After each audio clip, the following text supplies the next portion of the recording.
Morning. शुरुआत करते हैं 9th के एनसीईआरटी से।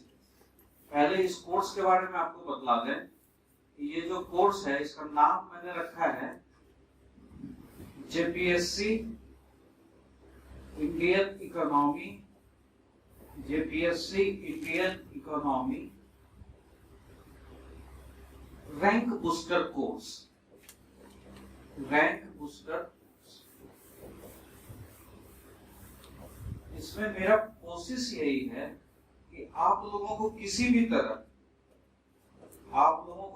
भी तरह इस इकोनॉमिक्स में आउट ऑफ 200 130 ये स्कोर करवाए, ये 130 स्कोर करवाए आउट ऑफ 200। इस इंडियन इकोनॉमी को ऐसे प्रिपेयर करना है कि आउट ऑफ 200 130 तक हम लोग ला पाए, कम से कम। ज्यादा भी आ जाए तो बहुत बढ़िया, इसीलिए इसका नाम रखा है रैंक बूस्टर। इकोनॉमी को प्रिपेयर कैसे करें? आप लोग बहुत सारी किताबें पढ़ते हैं, इकोनॉमिक्स डाटा मिलता है, बहुत सारी कहानियां मिलती हैं, रमेश सिंह पढ़ते हैं बहुत लोग, बहुत सारा गाइड, सब में कुछ ना कुछ खास है। लेकिन इकोनॉमिक्स को समझाता कोई नहीं है, सब फैक्ट देता है। कंपटीशन निकालना है, फैक्ट देगा। अब फैक्ट को हैजार्डली हमने पढ़ा तो वो कितना गेन हो पाता, और बहुत पढ़ने के बाद वो कुछ गेन हो पाता है। समस्या ये है इकोनॉमिक्स में 10 क्वेश्चन अगर कह रहा है जेपीएससी, 10 क्वेश्चन हम पूछेंगे, 10 में आउट ऑफ 10 में 10 आपका सही होगा जब आपका कंसेप्ट क्लियर होगा। रटने से ये क्वेश्चन सॉल्व होने वाला नहीं। यही सेम चीज मेंस में, रटने से काम नहीं चलेगा। अगर आइडियाज है तो आप लिखते जाएं। ये चीज हमें इकोनॉमिक्स में अपने आप को ऐसा बनाना है कि हमें रटने की जरूरत नहीं पड़ेगी। इस कोर्स का खास यही होगा कि आपको हम कुछ भी पढ़ने के लिए इसमें नहीं बोलेंगे, सिर्फ और सिर्फ एनसीईआरटीज बोलेंगे पढ़ने के लिए, सिर्फ और सिर्फ एनसीईआरटी। जितने भी प्रीलिम्स के एमसीक्यूज होंगे वो हम प्रैक्टिस करवाएंगे। जो आप पढ़ रहे हैं, गाइड परीक्षावाणी हो या हिंदी मीडियम में परीक्षावाणी पढ़ रहे हैं, कोई भी आप एनसीईआरटी का सार पढ़ रहे हैं या लूसेट पढ़ रहे हैं, जहां से भी मोस्ट पॉसिबल एमसीक्यूज हैं, मोस्ट पॉसिबल मोस्ट रिलेवेंट, वो हम एमसीक्यू प्रैक्टिस करवाएंगे। मतलब कि आपको इकोनॉमिक्स में कुछ करने की जरूरत, पढ़ने के लिए इसलिए मना कर रहे हैं कि टाइम एक तो नहीं है, दूसरा अननेसेसरी आप लोग पजल हो जाएंगे, घबरा जाएंगे। किसी में कुछ लिखा मिलेगा, किसी में कुछ। एनसीईआरटी पढ़ना है। इसमें 9th का एनसीईआरटी, 10th का एनसीईआरटी, 11th का जो एनसीईआरटी है, इसमें 2 बुक है, एक स्टैटिस्टिक्स का और इंडियन इकोनॉमिक डेवलपमेंट का। तो इंडियन इकोनॉमिक डेवलपमेंट का बुक पढ़ना है, एक भारतीय अर्थव्यवस्था वाला, ठीक है। उसी तरह 12th का जो एनसीईआरटी है उसमें माइक्रो और मैक्रो है, समष्टि और व्यष्टि। आप लोगों को मैक्रो पढ़ना है और उसमें भी चैप्टर 3, 5 और 6, ये 3 ही चैप्टर पढ़ना है। इसके अलावा नहीं पढ़ना है, ठीक है। ये कुल मिला के इसमें 6-7 चैप्टर है, इसमें 4 है, इसमें 4 है और इसमें 3 है। एनसीईआरटी को भी हमने शॉर्ट कर दिया, मतलब कि सारा एनसीईआरटी आपको पढ़ने की जरूरत, जो कह रहा हूं उसको आप पढ़िए बस। ये आपका कंसेप्ट बिल्डिंग कराएगा। अब जैसे आप एनसीईआरटी पढ़ लिए, 9th के एनसीईआरटी आपने पढ़ लिया, मैंने आपसे पूछा कि क्या सीखे, तो आप पढ़ लेते हैं और आपकी जो सोच है, समझ है, वो लिमिटेड होती है। आप लिंक नहीं कर पाते हैं, ब्रॉड रूप से उसको देख नहीं पाते हैं। जैसे कहना वो कुछ और चाह रहा है, आप सिर्फ ह्यूमन कैपिटल पढ़ रहे हैं, मानव पूंजी पढ़ रहे हैं, आप एग्रीकल्चर पढ़ रहे हैं, लेकिन वो ओवरऑल किसी न किसी चीज को लिंक करने की कोशिश कर रहे हैं। और ये तब आप समझेंगे जब आप उसको रिवाइज अगेन एंड अगेन करेंगे या क्लासरूम में एक हेल्दी डिस्कशन होगा। एनसीईआरटी बहुत कुछ कहता है। कंपटीशन की तैयारी करते हैं, कहते हैं कि कोई लूसेट का गाइड पढ़ लो, परीक्षावाणी पढ़ लो, लेकिन जो सही तरीका है वो है एनसीईआरटी से स्टार्ट करना। क्योंकि समय नहीं रहता है, बहुत लोगों को फॉर्म निकलने के बाद होश आता है तैयारी करने का, एनसीईआरटी पे फोकस नहीं कर पाता। अभी भी कुछ बच्चा आया था तो उसको हम कहे कि जो मेंस में 3 सब्जेक्ट प्रिपेयर करना है, इकोनॉमिक्स का, साइंस का, कोर्ट का, ये सब प्रिपेयर करके रखो।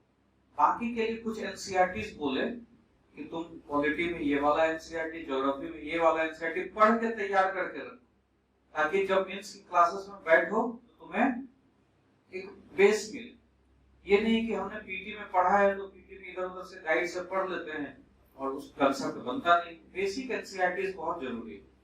इसलिए यहाँ पर इस कोर्स में फर्स्ट यूनिट में यही हम लोग चर्चा करेंगे, ठीक है।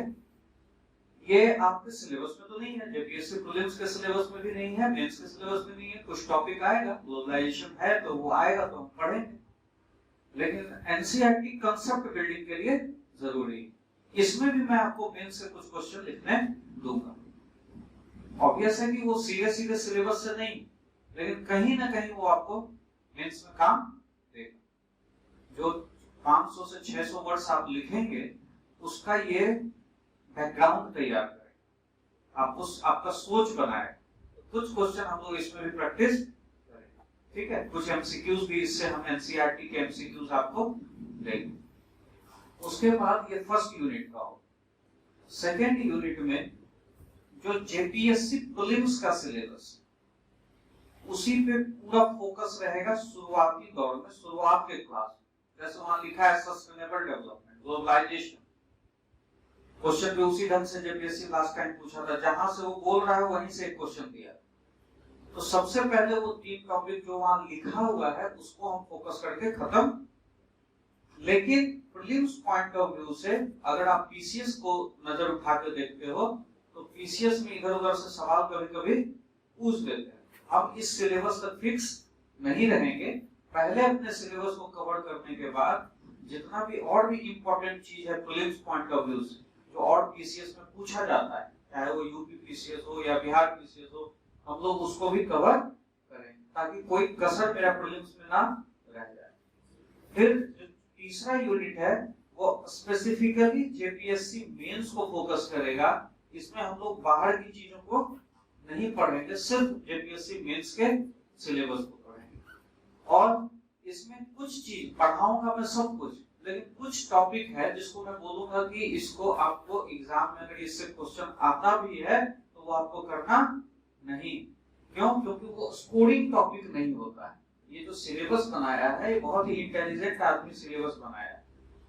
उसने क्या किया है, दिल्ली यूनिवर्सिटी के रीडिंग्स को देखा है और अच्छे अच्छे टॉपिक को वहां पर कट पेस्ट किया है, और इसी चक्कर में वो हैजार्डली सिलेबस आपका बना हुआ, वो सिलसिलेवार ढंग से सिलेबस बना हुआ नहीं। तो मैं जब आपको पढ़ाऊंगा तो जरूरी नहीं है कि पहला टॉपिक, दूसरा टॉपिक, तीसरा टॉपिक, चौथा टॉपिक ऐसे पढ़ाऊं।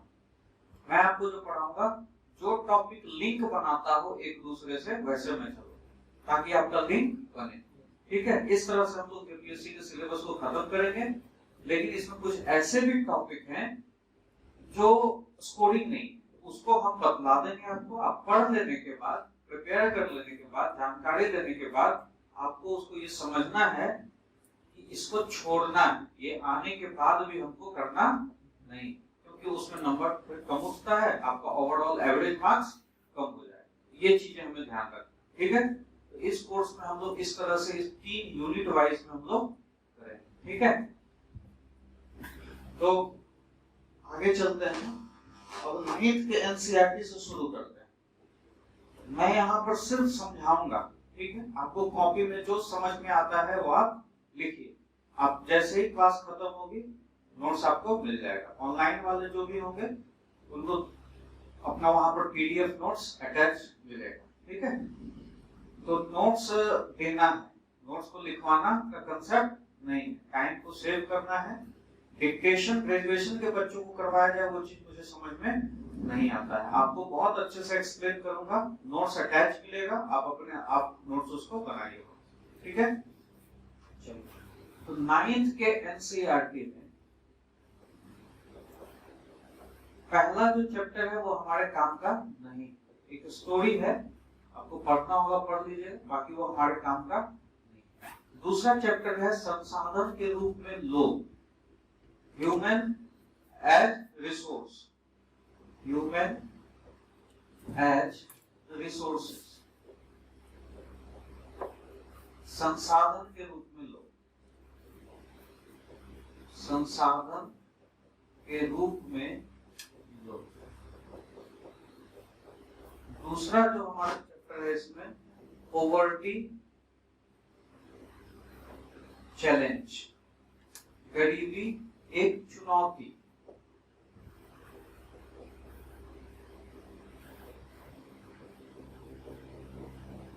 और जो थर्ड चैप्टर है हमारा वो है फूड सिक्योरिटी, खाद्य सुरक्षा, खाद्य सुरक्षा। तीन चैप्टर हम लोग पढ़ेंगे, ठीक है। इस की बात करें अगर सेकंड चैप्टर के ह्यूमन एज रिसोर्स, ये कहता है कि जो ह्यूमन है, हम आप जो है वो खुद में क्या है, एक संसाधन। और संसाधन क्या होता है, रिसोर्स किसको कहते हैं, रिसोर्स क्या होता है बोलो, कैपिटल, लैंड, लेबर, ये सब रिसोर्स ही तो है, संसाधन यही तो है। हमारे पास जो भी पूंजी है, जो मिनरल्स है, वो हमारे लिए क्या है, एसेट्स है। हमारा लेबर क्या है, हमारे लिए एसेट्स है। ये सब सारे क्या है, हमारे संसाधन है। उसी संसाधन के साथ साथ कहता है क्या कि ह्यूमन भी क्या है, एक संसाधन, मानव भी क्या है, संसाधन। पॉपुलेशन की बात करते हैं, ह्यूमन को आप पॉपुलेशन समझ सकते हैं कि पॉपुलेशन जो क्या है वो एक संसाधन, जनसंख्या। और हम लोग अभी बात करते हैं ना जनसंख्या कंट्रोल, जनसंख्या को क्या करना है, कंट्रोल भी करना है। वो अलग बात है कि इंडिया में 2000 के बाद जनसंख्या नीति नहीं बनी, कोई भी पॉपुलेशन पॉलिसी इंडिया में 2000 के बाद नहीं आई। लेकिन जनसंख्या को हम लोग चुनौती के रूप में भी देखते हैं या नहीं देखते, कहते हैं ना मंत्री जी कि पाकिस्तान भेज देंगे जिसका जो जनसंख्या बढ़ाएगा अनकंट्रोल्ड वे, बोलते हैं नहीं बोलते। ये समस्या हमारे यहाँ है, पॉपुलेशन, जनसंख्या। अब हम कह रहे हैं क्या वही ह्यूमन जो है, वही जनसंख्या क्या है, हमारे लिए संसाधन है। ये डिबेट आज का नहीं है, ये डिबेट चला रहा है 2000 से, जब से अपनी जनसंख्या नीति बनी थी। लोग डिबेट करते हैं इसके फेवर में भी, कहते हैं क्या कि जनसंख्या क्या है, हमारे लिए संसाधन है। बस फर्क ये है कि इस जनसंख्या में आपको एजुकेशन, हेल्थ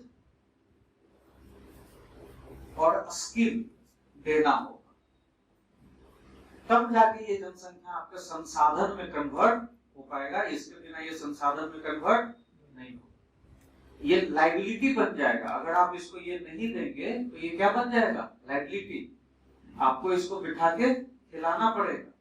जो लोग कामगार लोग हैं उन पर बर्डन बढ़ जाएगा। जो आपका वर्क फोर्स है, जो लोग काम करते हैं, मजदूरी करते हैं, पैसा कमाते हैं, एक घर में एक बाप कमा रहा है और उसके 6 बच्चे बैठ के खा रहे हैं, तो क्या हो गया, वो उस बाप पे, उस कामगार बल पे, उस वर्क फोर्स पे प्रेशर बन गया।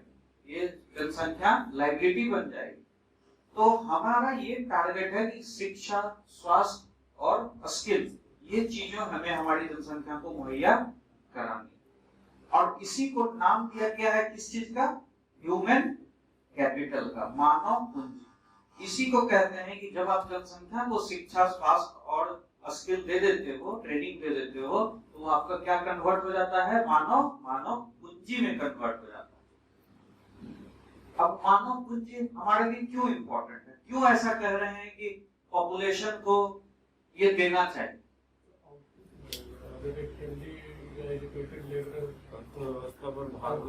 आप अगर स्किल्ड हैं, आप अगर इंजीनियर हैं और मेरे पास आते हैं कि हमें जॉब दो, तो इंजीनियर जान के मैं कम से कम उसको कहूंगा कि चलो तुमको मैं 20,000 सैलरी। और अगर कोई अनपढ़ यूनिवर्सिटी पास आउट, मतलब अनपढ़ नहीं बोलेंगे, बॉटनी अगर बीए एक लड़का यूनिवर्सिटी से आता है, तो उसको मैं कहूंगा कि देखो 7,000 देंगे, स्टार्ट करो, फिर धीरे धीरे तुम्हारी सैलरी बढ़ाएंगे। तो ये फर्क पड़ जाता है स्किल का और अनस्किल। चाहे आप कितने भी काबिल हैं, डिग्री आपकी मेंटेन मायने रखती है, स्किल मायने रखता है। अगर आपके पास स्किल है तो आपको वेजेस ज्यादा मिलेगा। आपको वेजेस ज्यादा मिलने का मतलब क्या, आपके देश का जीडीपी बढ़ेगा। ये देश है हमारा, ये भारत देश है। इस भारत देश में हम और आप काम करते हैं और जो भी इसमें मनी जनरेट होता है by selling goods and services, जो मैं आपको इकोनॉमिक्स की सेवाएं दे रहा हूँ, मैं पढ़ा रहा हूँ तो पैसे दे रहे हो ना, ठीक है, वो पैसे देश के जीडीपी में क्या होगा, जुड़ जाएगा। जो गुड्स बेचे जाएंगे, नए गुड्स बना के, उनसे जो इनकम होगी वो देश के जीडीपी में क्या होगा, जुड़ जाएगा। तो जब अस्किल्ड लोग यहाँ काम करेंगे तो उनको वेजेज क्या मिलेगा, क्या।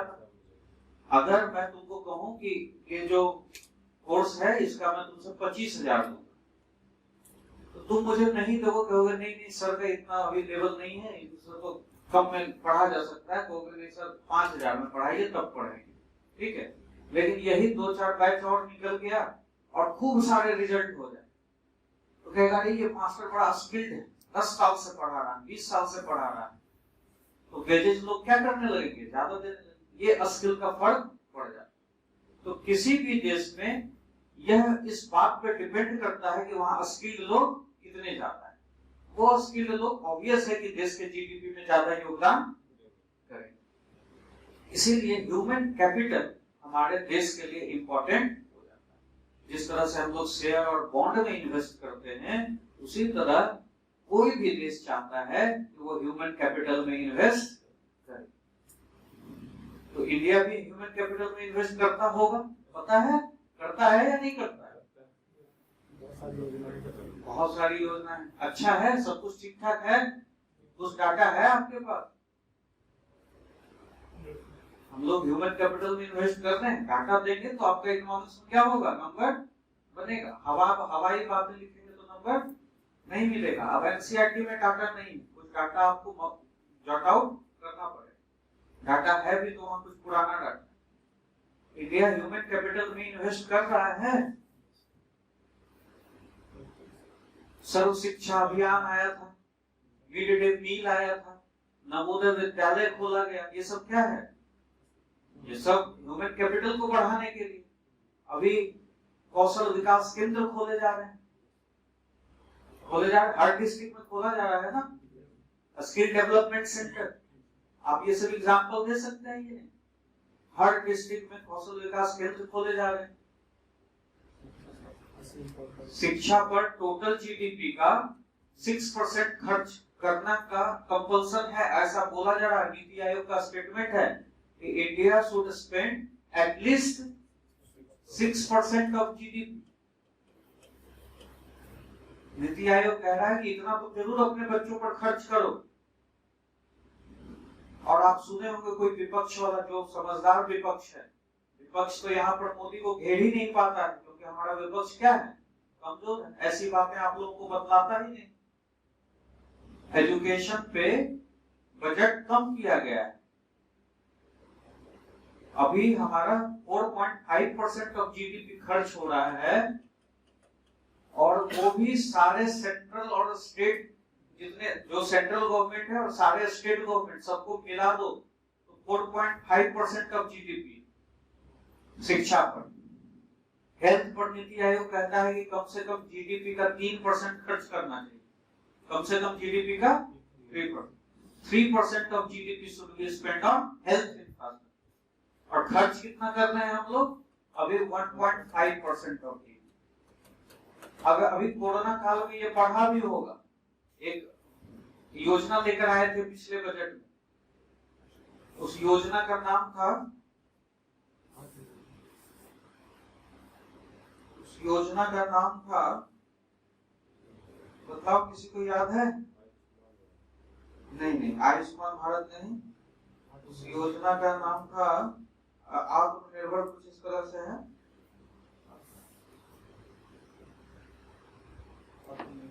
पीएम आत्मनिर्भर स्वास्थ्य भारत योजना, पीएम आत्मनिर्भर स्वास्थ्य भारत योजना, 64,000 करोड़ समथिंग का ये योजना है। ये सब आपको लिखा हुआ नोट्स मिलेगा, घबराना मत, बस आप समझने की कोशिश करो। कोई चीज अगर बहुत इंपॉर्टेंट लगता है तो उसको जॉट आउट करो। तो कोरोना काल में ये बजट बढ़ा भी होगा, लेकिन कैसे बढ़ा, मजबूरी में। हालांकि नए एम्स खुले हैं भैया, हम कैसे छोटा आदमी मोदी जी का विरोध करते हैं। नए हॉस्पिटल खुले हैं, पहले से तो खुले हैं, है कि नहीं?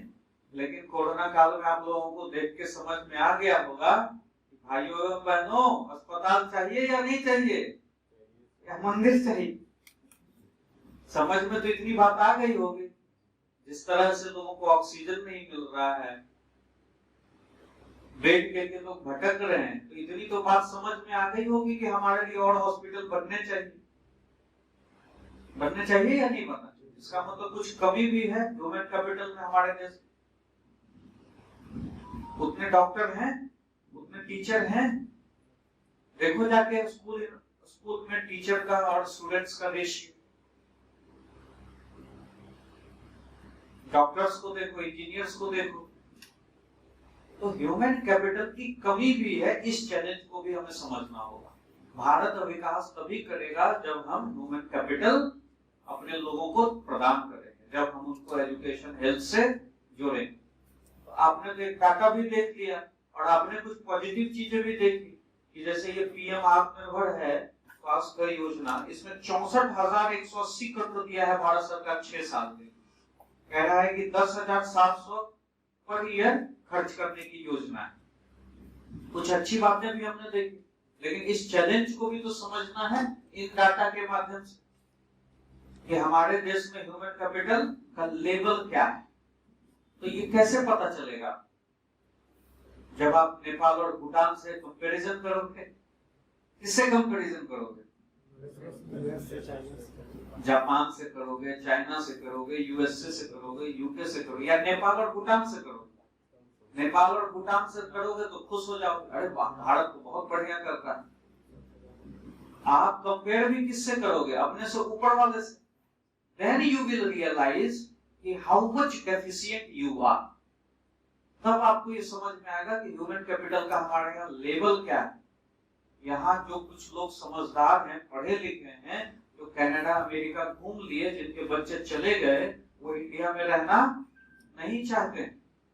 वो चाहते हैं कि वो शिफ्ट कर जाए। अभी देखो, आपने सुना होगा कि यूएई गोल्डन वीजा लेकर आया है। 2 दिन के पहले के न्यूज आइटम में यूनाइटेड अरब अमीरात संजय दत्त को गोल्डन वीजा दिया। क्या है वो गोल्डन वीजा? पढ़े आप लोग न्यूज़पेपर? वो गोल्डन वीजा में ये है कि यहाँ से जो लोग इन्वेस्टमेंट के लिए जाएगा, 100% अपना पैसा वहां लगाएगा, उसको वहां परमानेंट रेसिडेंस मिलेगा। इसका मतलब वो आप लोगों को बुला रहा है, आपके ह्यूमन कैपिटल को क्या कर रहा है? अट्रैक्ट कर रहा है। उसको सुविधाएं दी जाएंगी, सहूलियत दी जाएंगी, तो आपका ह्यूमन कैपिटल तो चला गया। कैसे इंडिया इसको मैनेज करे? इंडिया के अगर मजदूर जाते हैं, इंडिया के अगर डॉक्टर इंजीनियर भी बाहर जाते हैं, ऑब्वियस है वो रेमिटेंस वहां से भेजते हैं, पैसा वहां से कमा के भेजते हैं। देश के जीडीपी में भी उसका भी योगदान है। लेकिन अपने देश में भी तो नया उत्पादन होना चाहिए, अपने देश में भी तो नई सेवाएं बेची जानी चाहिए। वो डॉक्टर वहां जाके जो सेवा दे रहा है, वो डॉक्टर यहाँ रह के जब सेवा देगा, तो बाहर से भी लोग तो मेडिकल टूरिज्म के लिए आएंगे। गेटिंग और नॉट? लेकिन we are developing country, poor and hungry country. हम लोग रिक्वेस्ट किए हैं यूएई से। आपको पता होगा यूएई से मोदी जी ने रिक्वेस्ट किया कि आप इस तरह का कुछ वीजा का मतलब इस तरह का कुछ प्रोविजन कीजिए ताकि भारत से बहुत ज्यादा लोग आपके पास जाएं, क्योंकि कोरोना काल में वहां मजदूर हो या डॉक्टर हो, सभी लोग यूएई में रहने वाले इंडिया लौट गए थे। तो भारत का फॉरेन एक्सचेंज में क्या आ गया? विदेशी मुद्रा में। क्योंकि यहाँ तो ऐसा तो है नहीं विश्वकर्मा भगवान का छड़ी की मोदी छू करेगा और नई नई फैक्ट्रियां बन जाएंगी और जो लोग वहां से लौट के आए हैं उनको यहाँ काम मिल जाएगा। ऐसा तो नहीं। इंफ्रास्ट्रक्चर क्रिएट करने में हमें समय तो लगेगा या नहीं लगेगा? या तुरंत फैक्ट्रियां बन जाएगी और उन लोगों को रोजगार मिल जाएगा? ऐसा तो नहीं होगा। मोदी जी ने रिक्वेस्ट किया तब जाके यूएई का गोल्डन वीजा आया है। लेकिन अब इसको दूसरे एंगल से देखोगे तो तुम देखो कि हमारा ह्यूमन कैपिटल बाहर जा रहा है। आपको तो यहीं पर उनको रोकना है, यहीं पर आपको एजुकेशन, हेल्थ और इनपुट्स ऐसे देने हैं जिससे वो यहाँ के जीडीपी को बढ़ाए। गेटिंग और? इसीलिए किसी भी देश के लिए ह्यूमन कैपिटल बहुत इंपॉर्टेंट होता है। जैसे शेयर बॉन्ड में इन्वेस्ट करके हाई रिटर्न का आप लोग एक्सपेक्टेशन रखते हैं, उसी तरह इंडिया को पता है कि अगर ह्यूमन कैपिटल में इन्वेस्ट किया जाए तो हमको हाई रिटर्न मिलना। लेकिन दुर्भाग्य है इस देश का, 7 प्लान खत्म हो जाता है, 7th 5 ईयर प्लान खत्म हो जाता है, तब तक हम लोग ह्यूमन कैपिटल के बारे में बात नहीं करते। ये दुर्भाग्य। प्लानिंग पढ़ेंगे आप लोग आगे जाकर, इंडियन इकोनॉमिक प्लानिंग योजना, प्रथम पंचवर्षीय योजना, द्वितीय पंचवर्षीय योजना पढ़ेंगे तो उसमें आप देखेंगे 7 प्लान तक हम लोग गरीबी हटाओ, बेरोजगारी दूर करो और आत्मनिर्भर बनो, इस तरह की कुछ स्कीम्स आते रहते थे। एग्रीकल्चर को डेवलप करो, इंडस्ट्री को डेवलप करो, ये सब बातें करते थे, लेकिन कभी भी ये बात नहीं किए कि ह्यूमन कैपिटल को डेवलप करो, मानव पूंजी। लेकिन मैं देखो यहाँ दोष नहीं दे रहा हूँ, वो हमारी मजबूरी भी थी। मजबूरी ये थी कि हमारा जो देश था वो लो सेविंग इकोनॉमी था। क्या था हमारा देश? लो सेविंग इकोनॉमी। हमारा देश लो सेविंग इकोनॉमी था, निम्न बचत वाली अर्थव्यवस्था, निम्न बचत वाली अर्थव्यवस्था।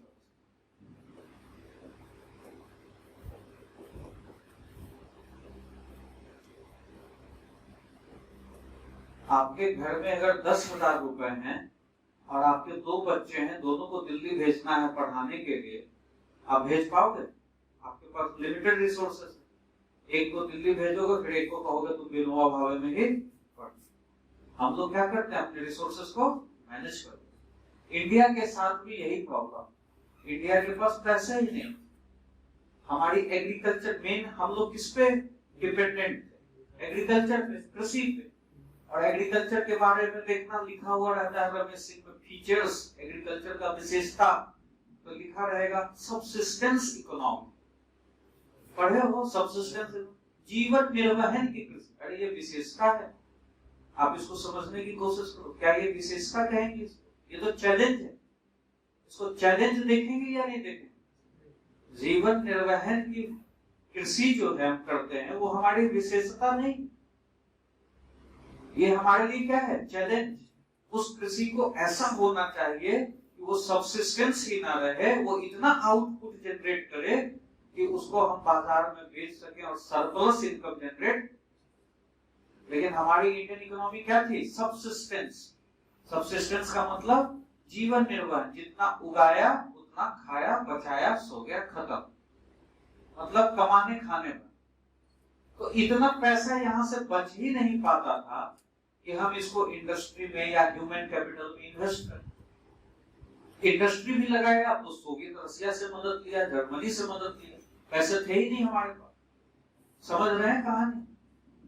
सब कुछ जो, जैसे कभी लोग नेहरू जी को ब्लेम करने लगते हैं, गलत कर दिया, वो तो देश बेच दिया, ठीक है, लेकिन आप सर्कमस्टेंसेस को भी समझिए, इकोनॉमी कैसे आगे बढ़ रही। हम जान रहे हैं कि हमारे लिए ह्यूमन कैपिटल इंपॉर्टेंट, लेकिन फिर भी ह्यूमन कैपिटल नहीं दे पा रहे। क्यों? क्योंकि हमारी अर्थव्यवस्था निम्न बचत वाली अर्थव्यवस्था। अब आज की सिचुएशन को देखिए, अब आज हमारे पास अगर हम सक्षम हैं, 8वें प्लान में हुआ कि मानव विकास किया, तो कुछ प्रोविजंस किए गए, आईआईटीज खोले गए, जो ट्रेनिंग केंद्र बच्चे लोग जाते हैं और डिग्री ले लेते हैं। सुने हो ना वैसे आईआईटी के बारे में? आईटीएम, वहां जाने के बाद क्या होता है? एडमिशन हो गया, कहता है क्लास आने का जरूरत, 1 साल के बाद हमें डिग्री मिल जाए।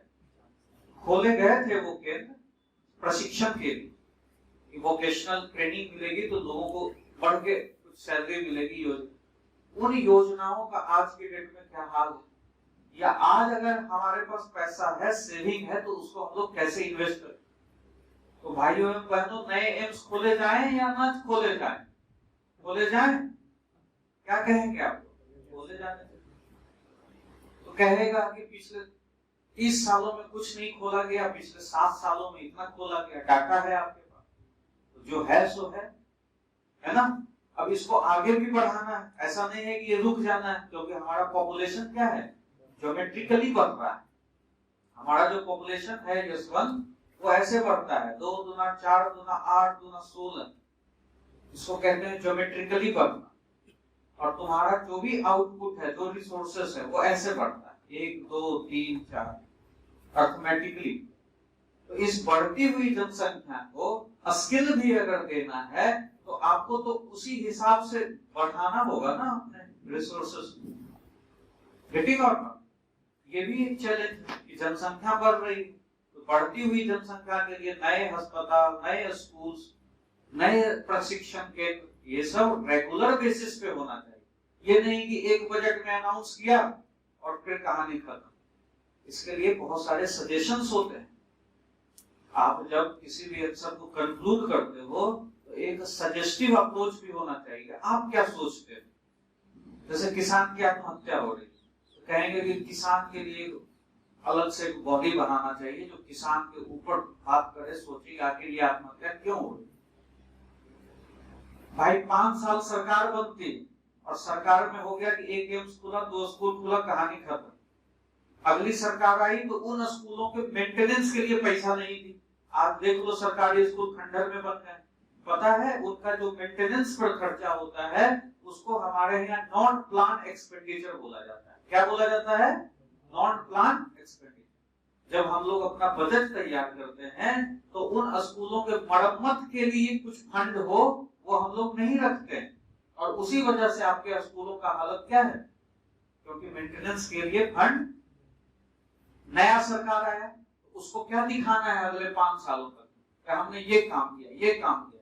तो नए योजनाएं बनती हैं, नए स्कूल बनाएगा, नया पुल बनाएगा, लेकिन पुराना पुल का मेंटेनेंस के लिए वो बजट एलोकेट, तो पुरानी चीजें जर्जर होती जा रही। यह भी एक समस्या है। समझ पा रहे हैं या नहीं समझ पा रहे?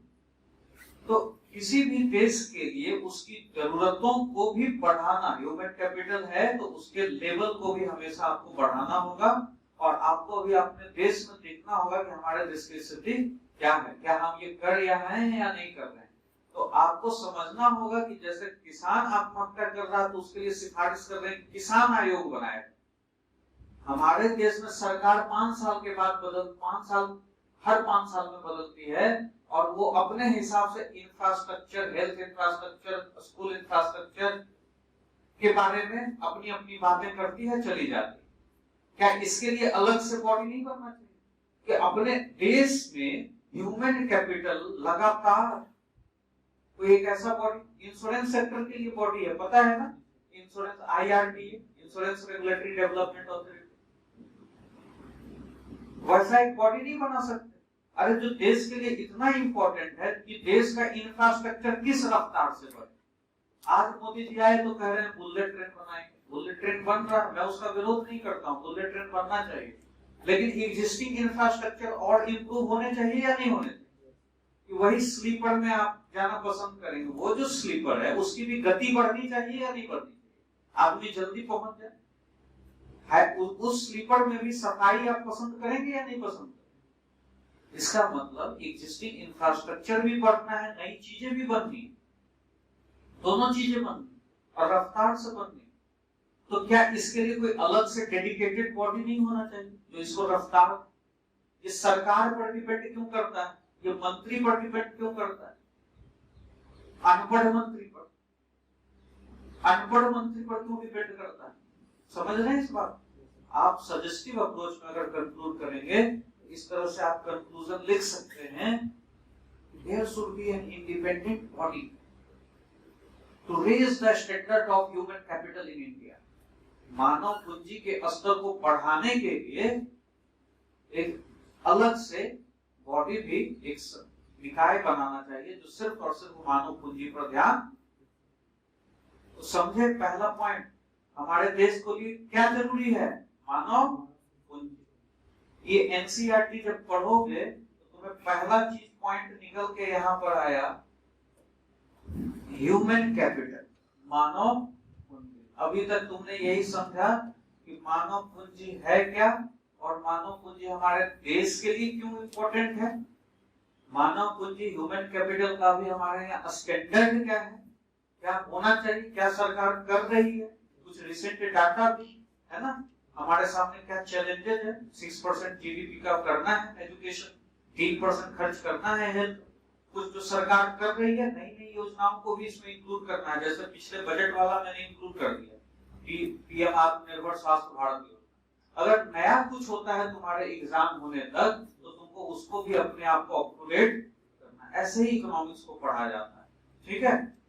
अपडेट नहीं करेंगे, डाटा नहीं डालेंगे तो आपको नंबर। अभी पहला चीज 9th के एनसीईआरटी से निकल के सामने आया ह्यूमन कैपिटल, मानव पूंजी। अगर अब हम तुमसे एक सवाल पूछे कि अपने देश की समस्या क्या है तो तुम बोलोगे या नहीं बोलोगे कि मानव पूंजी का स्तर यहाँ निम्न है? बोलोगे या नहीं बोलोगे? अच्छा, अब बताओ कि इसके अलावा और क्या समस्याएं हैं? मानव पूंजी के अलावा और क्या समस्या? इससे तो एग्री हो ना यशवंत?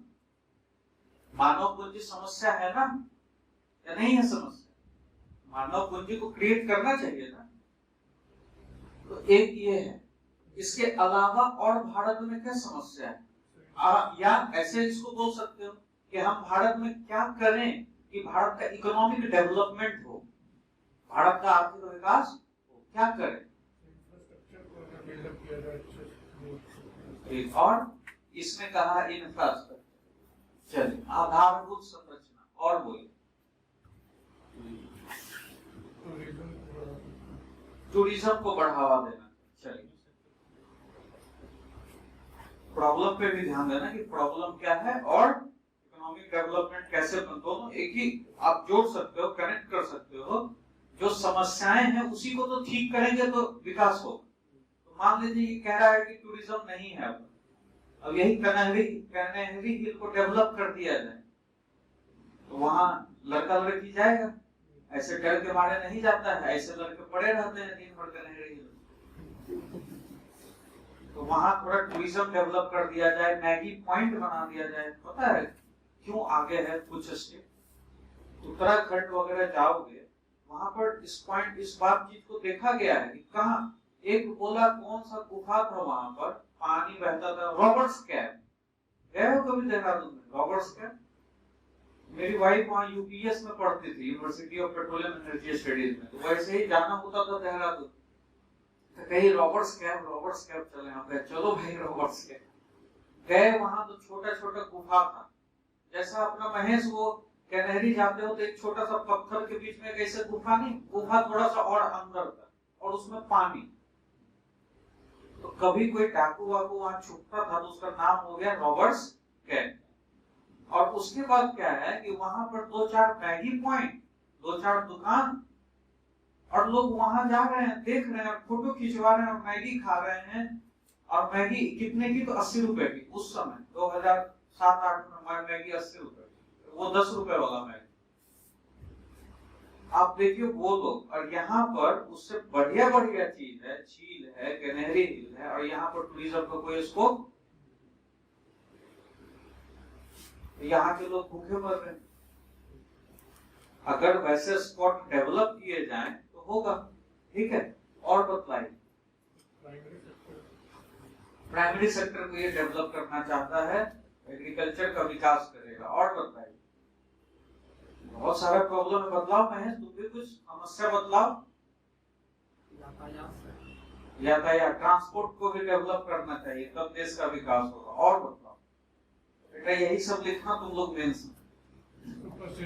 और बताओ, परचेजिंग पावर भी बढ़ा देते हैं। चलो, लोग की इनकम होगी, इसका मतलब लोगों को तुम रोजगार दोगे। ये बोलो, लोगों को तुम रोजगार दोगे तो उनका परचेजिंग पावर बढ़ जाएगा। और देश का विकास कैसे? बुलेट ट्रेन, इंफ्रास्ट्रक्चर आ गया। चलो, और बोलो मुकेश। हाँ, बैलेंस ग्रोथ करेंगे। चलिए, एक बढ़िया बात बोले, बैलेंस ग्रोथ करेंगे। ये क्या करेंगे कि जो एग्रीकल्चर में डिस्गाइज्ड अनएम्प्लॉयमेंट है, यही बात है कि एग्रीकल्चर में जो डिस्गाइज्ड अनएम्प्लॉयमेंट है उसको इंडस्ट्री सेक्टर में ले जाएंगे। फिर एग्रीकल्चर और इंडस्ट्री दोनों डिमांड करेगा और सर्विस का भी डिमांड बढ़ेगा। ये मैं बता देता हूँ आप लोगों को और एक्सप्लेन करके। और बतलाइए, और क्या हो सकता है? एफडीआई को अट्रैक्ट करके देश का विकास करेगा। ठीक है, अब इन्वेस्टमेंट बढ़ाएंगे। शैलेश तुम कुछ बोलो भाई। एजुकेशन पे ह्यूमन कैपिटल तो हो गया। चलो और देखो, जब तुम्हारे पास ऐसे क्वेश्चंस आ जाते हैं जिसमें लिखने के लिए बहुत कुछ होता है, इसमें लिखने के लिए बहुत कुछ होता है, कोई भी बच्चा ऐसा नहीं है जो नहीं लिखेगा कि भारत में अगर आर्थिक विकास बढ़ाना है तो क्या किया जाए। शुरुआत कर देगा, एकदम अपना गांव को याद करेगा, वहां की समस्या से लेकर पूरा देश की समस्या। यहाँ तो हर बच्चा पॉलिटिक्स में एक्सपर्ट होता है, पूरा बतला देगा, सब कुछ लिखेगा। लेकिन नंबर कैसे आए? जब तक आप जड़ में नहीं सब पकड़ेंगे, जड़ नहीं समझेंगे, तब तक आपको नंबर नहीं आने। और वो सिलसिलेवार ढंग से लिखा जाना चाहिए। आंसर की फ्रेमिंग हमेशा करते हैं, ये नहीं कि याद आया पहला पॉइंट इंफ्रास्ट्रक्चर तो लिख दिए, फिर पांचवा पॉइंट आया याद आया ट्रांसपोर्ट, पांचवा पॉइंट ट्रांसपोर्ट, उसको अरेंज किया जाता है। इसको भी क्या किया जाता है, पॉइंट्स को भी क्या किया जाता है, अरेंज किया जाता है, सिस्टमैटिकली लिखा जाता है कि कौन पहले, उसके बाद कौन, उसके बाद कौन। अब भारत की हम समस्या पूछ रहे हैं, आपको पहला चीज 9th के एनसीईआरटी से मिला ह्यूमन कैपिटल। ये आप समझ गए कि ह्यूमन कैपिटल का यहाँ पर स्टैंडर्ड क्या है। जब तक यहाँ पर क्वालिटी पॉपुलेशन नहीं रहेगा, जब तक यहाँ पर क्वालिटी पॉपुलेशन नहीं रहेगा, गुणवत्ता वाला जनसंख्या नहीं रहेगा, तब तक अपने देश का विकास नहीं हो सकता। और उसमें भी तब जब ये पॉपुलेशन आज की डेट में डेमोग्राफिक डिविडेंड है हमारे पास। डेमोग्राफिक डिविडेंड होता है जनसांख्यिकीय लाभांश। ज्यादा से ज्यादा जनसंख्या हमारे 15 से 59 साल के एज ग्रुप में। तो जब इंडिया यंग कंट्री है तो उसको स्किल देंगे, हेल्थ देंगे, क्वालिटी पॉपुलेशन जब वो हो जाएगा तो हमारे देश में कंट्रीब्यूशन बढ़ेगा। इसलिए हमारा एक चैलेंज ये हो। उसके बाद दूसरा सबसे इंपॉर्टेंट, जब आप ह्यूमन कैपिटल के बाद पढ़ते हैं, जैसे इस एनसीईआरटी को आप आगे बढ़ाओगे, आप देखो पहले चैप्टर में है ह्यूमन एज ए रिसोर्स, दूसरे चैप्टर में है निर्धनता। निर्धनता भी अपने आप में क्या है, प्रॉब्लम है, उसको आप दूर करेंगे। जब लोग गरीब नहीं रहेंगे तो देश का विकास होगा। तो गरीब नहीं रहने के लिए जरूरी है कि उसको ह्यूमन कैपिटल दिया जाए। इसीलिए आपका एनसीईआरटी स्टार्ट होता है ह्यूमन कैपिटल। फिर दूसरा चैप्टर है निर्धनता, तीसरा चैप्टर है फूड सिक्योरिटी। मतलब अगर गरीबी दूर नहीं कर पाए, कुछ कमी रह गई, तब भी इंडिया में लोग भूखे मर रहे हैं, यह भी अपने आप में एक समस्या है। अल्टीमेटली आपको फूड सिक्योरिटी भी अपने लोगों को प्रदान करनी है। लोग आपके देश में भूखे मर रहे हैं, ये कैसा देश है जो अपने लोगों का कल्याण नहीं कर पा रहा है? गेटिंग और नॉट? ये जो यूनिट है पूरा एनसीईआरटी का 9th चैप्टर, ये इसी ओर बढ़ रहा है। आप इसको समझने की कोशिश कीजिए। और जो ह्यूमन एज ए रिसोर्स लिख रहा है इस एनसीईआरटी को जब आप आगे बढ़ाएंगे तो आपको देखिए मिलेगा पॉइंट एक लिखा है यहाँ पर, इस ह्यूमन कैपिटल के बाद इसको देखिए आगे कैसे बढ़ाया। यहाँ पर लिखता है सेक्टर्स ऑफ इंडियन। आपको मैं प्रॉब्लम बतलाऊंगा, ये जो प्रॉब्लम आप लिखे थे वो देख लीजिएगा कि इस तरह से आप लिखना भूल जाए। आपको ये सोचना पड़ेगा कि क्या लिखें, ट्रांसपोर्ट, इंफ्रास्ट्रक्चर, अनाप शनाप लिख के चले आओगे प्रेशर। जो नहीं भी लिखना चाहिए वो भी पॉइंट बना के कॉपी भर के चले आओगे, तुम्हें लगेगा कि हमने बहुत अच्छा लिखा। लेकिन जब तक लिंक नहीं मिलेगा, जब तक एक टॉपिक दूसरे टॉपिक से लिंक नहीं करेगा, तब तक अच्छा टीचर तो तुमको नंबर देने से रहा। पहला बहुत सॉलिड लिंक मिला है हमें ह्यूमन कैपिटल। देश की समस्या ये है, आपने उसके बारे में जान लिया कि कैसे उसको आगे हमें बढ़ाना है। दूसरा देखो तुम्हें पॉइंट लिंक एनसीईआरटी से मिलेगा, वहां चर्चा किया हुआ है सेक्टर्स ऑफ इंडियन इकोनॉमी के बारे में, भारतीय अर्थव्यवस्था के क्षेत्र। और वहां पर है प्राइमरी सेक्टर, प्राथमिक क्षेत्र, सेकेंडरी सेक्टर, द्वितीय क्षेत्र, द्वितीय क्षेत्र और टर्शियरी सेक्टर, तृतीय क्षेत्र।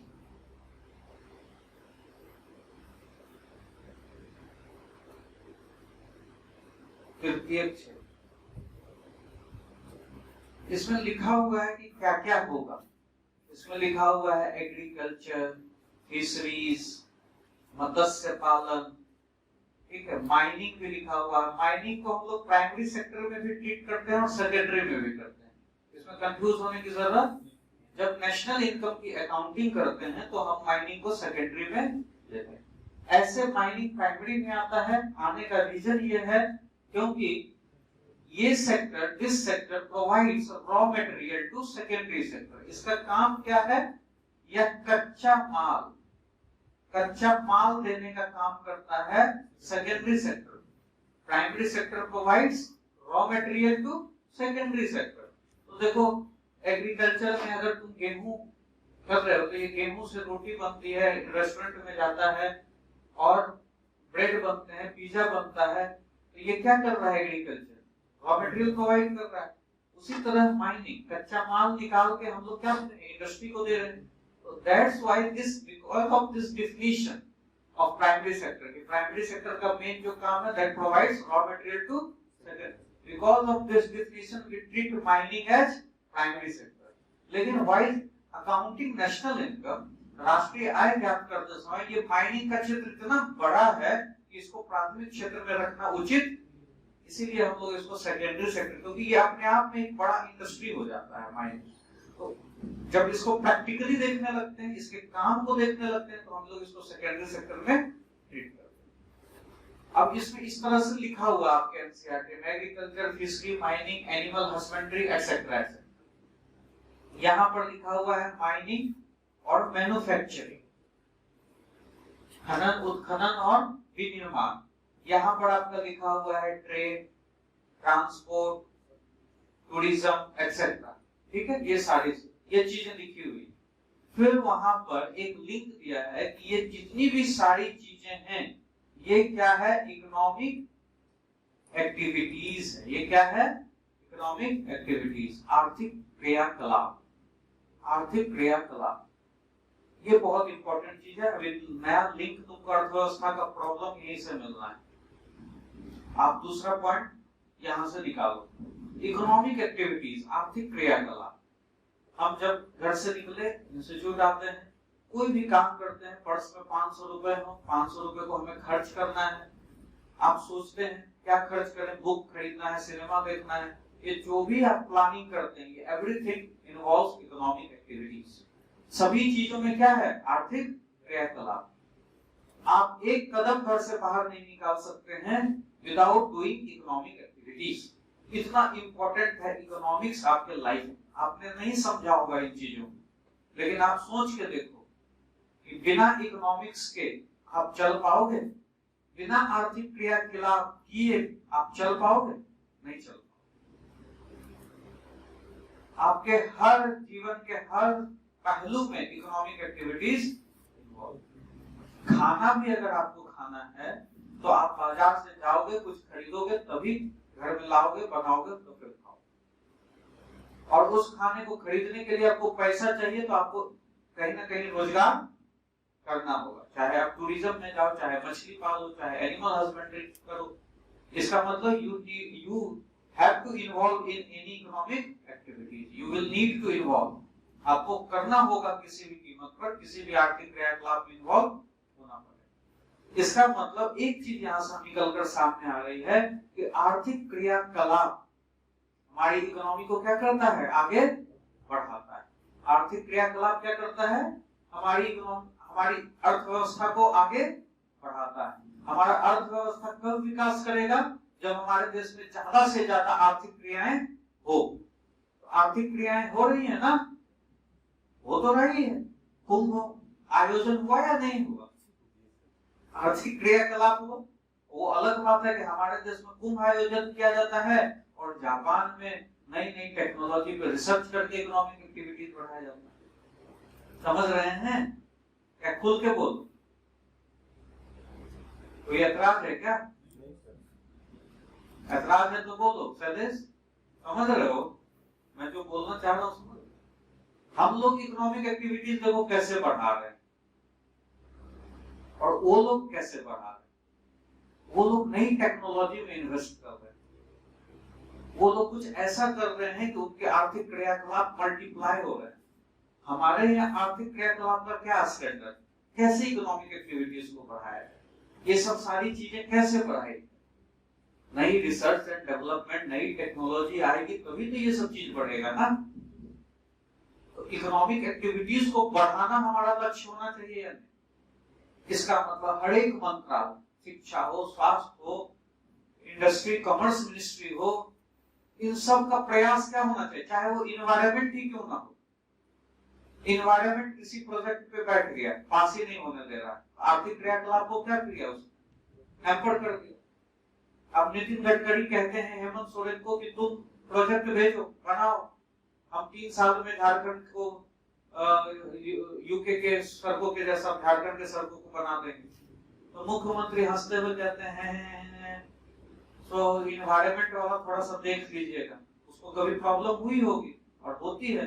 तो फिर नितिन गडकरी ने घर से क्या कहा कि वो मैं, क्या नाम है उसका गाड़ी वाले का, प्रकाश जावड़ेकर, उससे मैं बात कर लूंगा, क्लियरेंस करवा दूंगा, आप देखो क्या करना है, आप प्रोजेक्ट भेजो।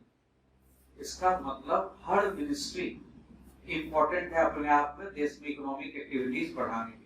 हर डिस्ट्रिक्ट कलेक्टर अपने आप में इंपॉर्टेंट है इकोनॉमिक एक्टिविटीज बढ़ाने, हर इंडिविजुअल अपने आप में इंपॉर्टेंट है इकोनॉमिक एक्टिविटीज बढ़ाने। आप ग्रेजुएट हो जाते हो, कंपटीशन की तैयारी करने लगते, एक गाना आया है ना इस तरह से, कंपटीशन का तैयारी कर, भोजपुरी में ऐसा गाना है ना कि क्या करता है तो कंपटीशन, क्या है कंपटीशन का तैयारी कर रहा है बेटा। तो कब तक 30, 32, 35, 37, 38, 40, ये क्या कर रहे हैं, you are wasting human resources. Chapter वही है हमारा, ह्यूमन एज ए रिसोर्स। अगर आप 32, 35, 37, 38 तक तैयारी कर रहे हो तो ह्यूमन एज ए रिसोर्स को आप क्या कर रहे हो, वेस्ट कर रहे हो। मानव संसाधन को क्या कर रहे हो, वेस्ट कर रहे हो। बात चलती है रिफॉर्म की कि 12th लेवल पर ही एक ऐसा कुछ हो जाए कि जिसको आईएएस बनना है वो उधर चला जाए, जिसको इंजीनियर बनना है उधर चला जाए, जिसको कंपटीशन देना है उधर चला जाए, जिसको लॉ के लिए जाना उधर चला जाए। 25-27 में सेट कर जाओ जल्दी से जल्दी, और देश के इकोनॉमिक एक्टिविटीज को बढ़ाओ और देश के जीडीपी को बढ़ाओ। हमारी भी रिस्पॉन्सिबिलिटी, इंडिविजुअल की भी रिस्पॉन्सिबिलिटी, डिस्ट्रिक्ट कलेक्टर की भी रिस्पॉन्सिबिलिटी। अब यहाँ का डिस्ट्रिक्ट कलेक्टर है, झील को साफ करवाता है, टूरिज्म अगर डेवलप करवाता है, कैनेरी को डेवलप कराता है, बहुत सारे स्कोप में इकोनॉमिक एक्टिविटीज बढ़ाने के लिए। तो ये सब पूरे देश भर में चलना चाहिए या नहीं चलना चाहिए भाई बहन? कैंडल मार्च निकालेंगे इसके लिए या नहीं निकालेंगे? हम लोगों को ना ये बातें समझ में नहीं आती। हम लोग सोचते हैं कि पढ़ लिख के हमें नौकरी लेना है बस, बाकी जिला में क्या हो रहा है, देश में क्या हो रहा है, उसके बारे में हमारी ब्रॉड मेंटेलिटी नहीं बन पाती है, जिसकी वजह से हम लोग अनपढ़ लोगों को वोट देते हैं। आप उनसे सवाल नहीं पूछते हैं क्योंकि आपको इकोनॉमिक्स की समझ नहीं। आप देखिए कि यहाँ पर एक सांसद, एक मतलब हेरिडेटरी जिसका चला आ रहा है, बाप जीता बेटा जीता और आज से नहीं कई सालों से जीता आ रहा है, जब वो आपके सामने शराफत का चोला पहनकर आता है वोट मांगने के लिए, आप उससे पूछें एक बार कि आपने इस क्षेत्र के लिए क्या किया। ये बहुत इंपॉर्टेंट है हमारे पूरे देश के सांसदों और एमएलए विधायकों के लिए कि वो इकोनॉमिक एक्टिविटीज को बढ़ाने के लिए क्या किया। एमपी लैड स्कीम है, डिस्ट्रिक्ट अथॉरिटी के पास फंड आता है, विधायक और सांसद जो है वो सलाह देते हैं कि कहाँ पैसा खर्च किया जाए। एससी एसटी के लिए उसमें अलग प्रोविजन है, एससी को 15% उस एमपी लैड 5 करोड़ रुपया सालाना एमपी लैड में मिलता है, और उस 5 करोड़ में 15% किसके लिए, शेड्यूल्ड कास्ट के लिए। देखो इंक्लूजन का अपने यहाँ कंसेप्ट देखो कितना बढ़िया है। विकास करने के लिए ऐसी नहीं है कि योजनाएं नहीं बनी, इतनी सारी योजनाएं बन रही हैं, फिर भी एमपी लैड दिया कि 5 करोड़ रुपया सालाना दिया जाएगा कि विधायक या सांसद उस क्षेत्र से कनेक्टेड। क्यों दिया इन लोगों को ये 5 करोड़ को? बस इसी के लिए ना कि इकोनॉमिक एक्टिविटीज बढ़े, क्योंकि ये वहां का लोकल है, तो they will understand the local needs of people. And this 5 crore generate economic activities, has power to generate economic activities. ये 5 करोड़ आपके छोटे से क्षेत्र में आर्थिक क्रियाकलाप को बढ़ा सकता है। अरे जो तुम लोग सब्जी लेते हो, बड़े बड़े देशों में जाओगे तो एक सब्जी लेने जहां जाओगे वहां प्रॉपर हाइजीन रहता है, प्रॉपर मार्केट रहता है। एक वही अगर सेक्टर डेवलप कर देता, वही रौनक रहता, वही इकोनॉमिक एक्टिविटीज जनरेट हो। जो तुम रोड पे खड़े होकर सब्जी लेते हो उसको भी अरेंज किया जा सकता है, वो भी इकोनॉमिक एक्टिविटीज बढ़ा सकता है। वहां पर लाइसेंस दे दिया जाए सबको कि तुम आम बेचो, तुम कटहल बेचो, तुम नींबू बेचो, राजस्व भी बढ़ेगा, आर्थिक क्रियाकलाप भी बढ़ेगा, छोटे छोटे लोग इज्जत से वहां पर कमाएंगे। लेकिन वो 5 करोड़ रुपया में, और ये भी है प्रोविजन की एससी को 15%, एसटी को 7.5% उस 5 करोड़ रुपया में से दिया जाए। ये सब इकोनॉमिक एक्टिविटीज को बढ़ाने के लिए। तो डिस्ट्रिक्ट लेवल पर भी काम नहीं, इंडिविजुअल लेवल पे तो हम लोग कंपटीशन की तैयारी कर रहे हैं, जब तक छोड़ेंगे नहीं तब तक छोड़ेंगे नहीं, लगे पड़े हैं। अब वो बात अलग है कि रात में 2 घंटा चैटिंग कर देते हैं, सुबह जॉगिंग भी नहीं जाते, कहते हैं कि उसकी जरूरत नहीं है, चैटिंग तो कर ही दी, हो गया जॉगिंग। ये बढ़िया है। तो शुरुआती दौड़ में अगर जॉगिंग करते हैं, नींद आती है, फिर धीरे धीरे शरीर अपना एक्टिव रहता है। पावर नैप ले लीजिए आधा घंटा का, फिर देखिए एनर्जी बनी रहेगी। उसके बाद इंडिविजुअल लेवल पर, फिर डिस्ट्रिक्ट लेवल पर, फिर सेंट्रल गवर्नमेंट हो, स्टेट गवर्नमेंट हो, उस लेवल पर देखिए कि इकोनॉमिक एक्टिविटीज को बढ़ाने के लिए क्या प्रयास किए जा रहे हैं। तो इकोनॉमिक एक्टिविटीज कैसे बढ़ेगा? Obviously employment creating employment opportunities, तो रोजगार के अवसर, इकोनॉमिक एक्टिविटीज मिला। दूसरा पॉइंट की आर्थिक क्रियाकलाप को बढ़ाना है। इसमें आर्थिक क्रियाकलाप के बारे में कहा है कि मार्केट एक्टिविटीज होती है, नॉन मार्केट एक्टिविटीज होती है। मार्केट एक्टिविटीज जिससे इनकम जनरेट होता है, नॉन मार्केट एक्टिविटीज होती है गैर बाजार आर्थिक क्रियाकलाप जो होता है वो सेल्फ कंजम्पशन के लिए होता है, वो इकोनॉमिक्स में इंपॉर्टेंट नहीं होता है। मार्केट एक्टिविटीज इंपॉर्टेंट होता है, वो इंपॉर्टेंट नहीं है। हम बस समझ गए कि आर्थिक क्रियाकलाप की गति बढ़ानी चाहिए। दूसरा हमारे पास ये ओपिनियन मिला, एक पॉइंट मिला कि देश का अगर विकास करना है तो इकोनॉमिक एक्टिविटीज बढ़नी चाहिए, इंडिविजुअल लेवल पर, डिस्ट्रिक्ट लेवल पर, स्टेट लेवल पर, सेंट्रल लेवल। Getting up? उसके बाद ये जो इकोनॉमिक एक्टिविटीज है ये अगर बढ़ती है, इसमें एक चीज और ध्यान देने वाली बात है। तीसरा पॉइंट यहाँ पर निकल कर आ रहा है जो दिया हुआ है DOL, division of labour. Division of labour, श्रम का विभाजन, श्रम का विभाजन, मेल और फीमेल। आधी जनसंख्या अगर पुरुषों की है तो आधी जनसंख्या लगभग किसकी है? महिलाओं की भी है। और ये महिलाएं, पहले तो इनको हम लोग काम करने नहीं देते हैं, कहते हैं कि तुम तो घर के 4 दीवारी में रहो, बर्तन वर्तन धो, झाड़ू लगाओ, वही ठीक है तुम्हारे लिए।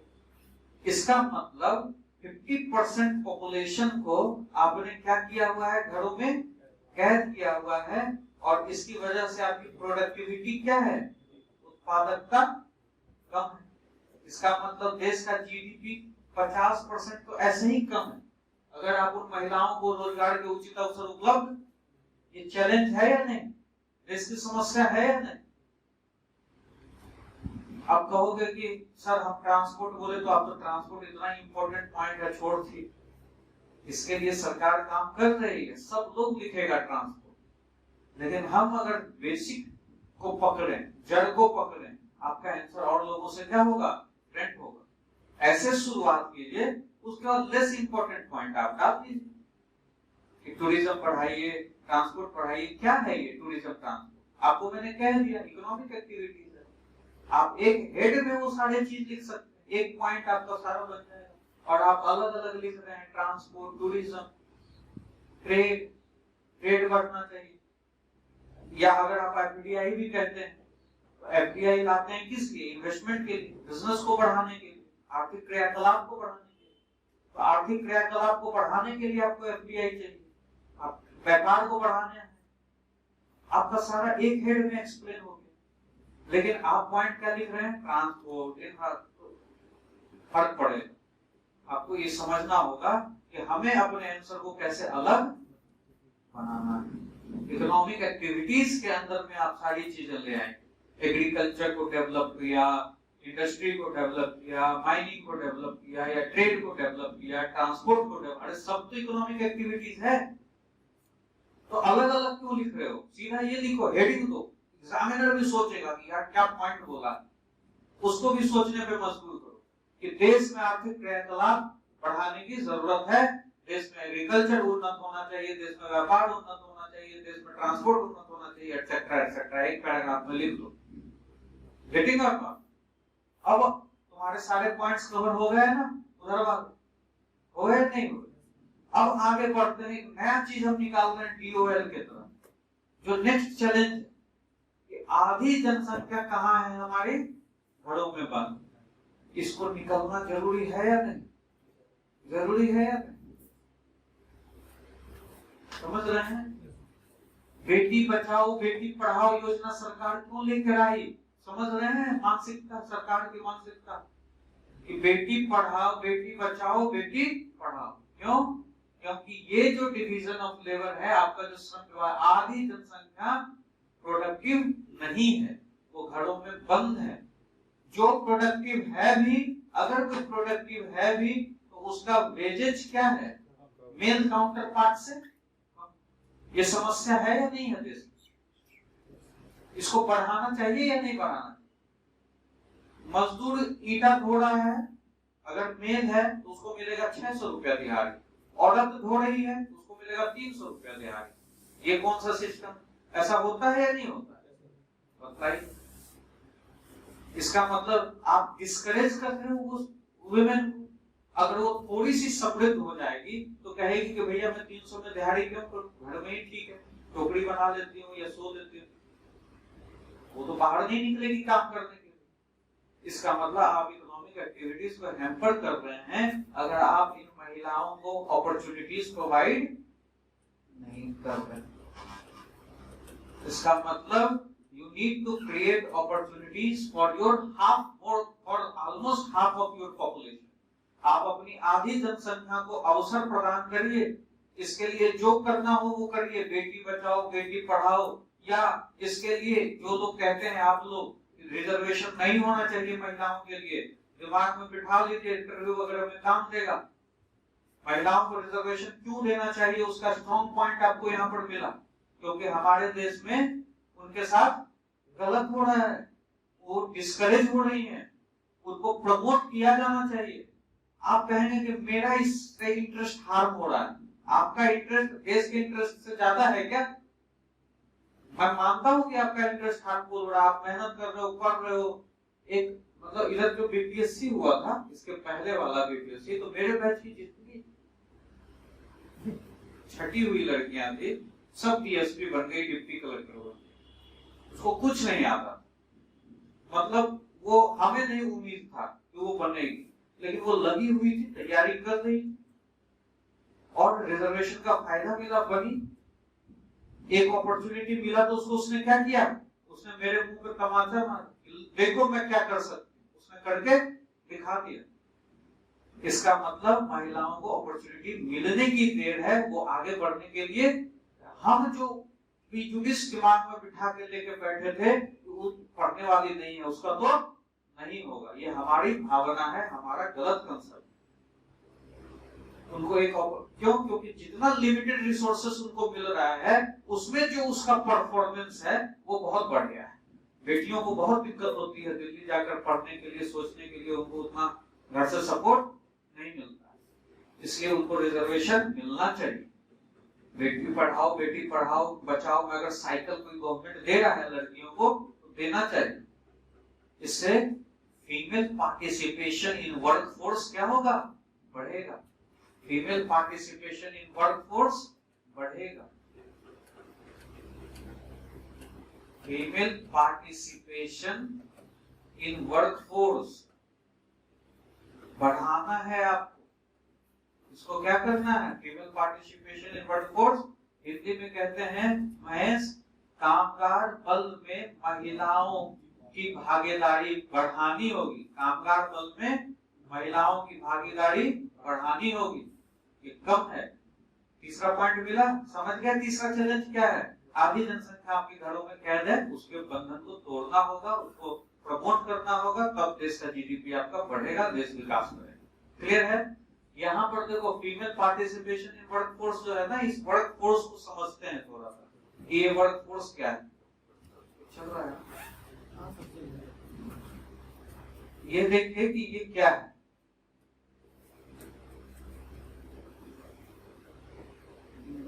क्या नाम है? सैलरीज लेबर फोर्स वर्कफोर्स समझते हो बच्चे? मतलब क्या है सर? जो कार्य कर सकते हैं, जो हाँ जो कार्य कर सकते हैं, जैसे 15 से 59 साल तक, हाँ हाँ वो जनांकीय लाभांश में हाँ हाँ, उसको कहाँ रखेंगे? लेबर फोर्स में, वर्क फोर्स? उसको लेबर फोर्स में रखेंगे। ठीक है, 15 से 59 को हमने यहाँ रख दिया। और वर्क फोर्स में जो काम करते हैं सर, जो मतलब अमंग लेबर फोर्स कुछ लोग वर्क फोर्स में होंगे। यहाँ पर जो भी लेबर फोर्स में है, ऐसा नहीं है कि यहाँ पर सबको रोजगार मिलेगा। बहुत बढ़िया कंसेप्ट। यहाँ पर सभी को रोजगार नहीं मिला हुआ है, ये लोग लाइन में खड़े हैं। लेबर फोर्स क्या है? लाइन में खड़ा हुआ है रोजगार लेने। वर्क फोर्स में क्या है कि जिसको जिसको रोजगार मिल गया, जिसको जिसको रोजगार, यहाँ पर सभी लोग इंतजार कर रहे हैं कि मुझे रोजगार चाहिए। इसी से प्रीलिम्स में क्वेश्चन पूछता है अनएम्प्लॉयमेंट में, अनएम्प्लॉयमेंट के डेफिनेशन से कि बेरोजगारी क्या होती है। तो बेरोजगारी कहता है कि people who want to work but they don't get work, जो लोग काम करना चाहते हैं और उनको काम नहीं मिलता है। तो वहां पर एक ऑप्शन में दे देता है people who are in workforce and they want to do work but they are not getting work. जो लोग, सुन रहे हो ध्यान से, जो लोग कामगार बल में हैं और काम करने को इच्छुक हैं और उन्हें रोजगार नहीं मिलता है, उनको बेरोजगार कहेंगे। सही है या गलत? सही है हाँ गलत है ये स्टेटमेंट। यहाँ पर क्या होगा? वर्कफोर्स की जगह labour force. People who are in labour force, समझ रहे हो? Yes one. People who are in labor force and want to work but they don't getting work, clear है? उसको कहेंगे अनएम्प्लॉयड। इसका मतलब labour force minus work force equal to, ये बच जाएगा आपका अनएम्प्लॉयड। समझाने के लिए लिख रहा हूँ, ये कोई वैसा फॉर्मूला नहीं है। ये अनएम्प्लॉयड पीपल बच जाएगा। गेटिंग और नॉट? जो लोग लेबर फोर्स में हैं वो सभी नौकरी करना चाहते हैं, लेकिन कुछ को ही काम मिला। लेबर फोर्स में 10 लोग, काम मिला 4 लोगों, तो 6 लोग क्या हो गया आपका? अनएम्प्लॉयड। अब इससे ज्यादा क्या इसको समझना? गेटिंग और नॉट? समझे या नहीं? तो लेबर फोर्स वो कतार है जिसमें लोग लाइन लगाकर खड़े हैं नौकरी पाने के लिए। वर्क फोर्स वो है जिसको काम मिल गया। इसका मतलब अगर डिफिनीशन से वो एमसीक्यू आता है तो आप समझना उस स्टेटमेंट को। People who are in labour force, जो लोग कामगार, जो लोग श्रम बल में हैं, तो लेबर फोर्स को हिंदी में कहते हैं श्रम बल। जो लोग श्रम बल में हैं और काम करने को इच्छुक हैं और उन्हें काम नहीं मिल रहा है, वो लोग कहे जाएंगे बेरोजगार, अनएम्प्लॉयड। तो इसी के साथ ये जो आप समझे डिवीजन ऑफ लेबर, मतलब कि आधी जो महिलाएं हैं उनको कामगार बल में लाया जाना चाहिए, वर्क फोर्स में उनका पार्टिसिपेशन बढ़ाया जाना चाहिए। चौथा पॉइंट फिर इसके बाद निकल कर आता है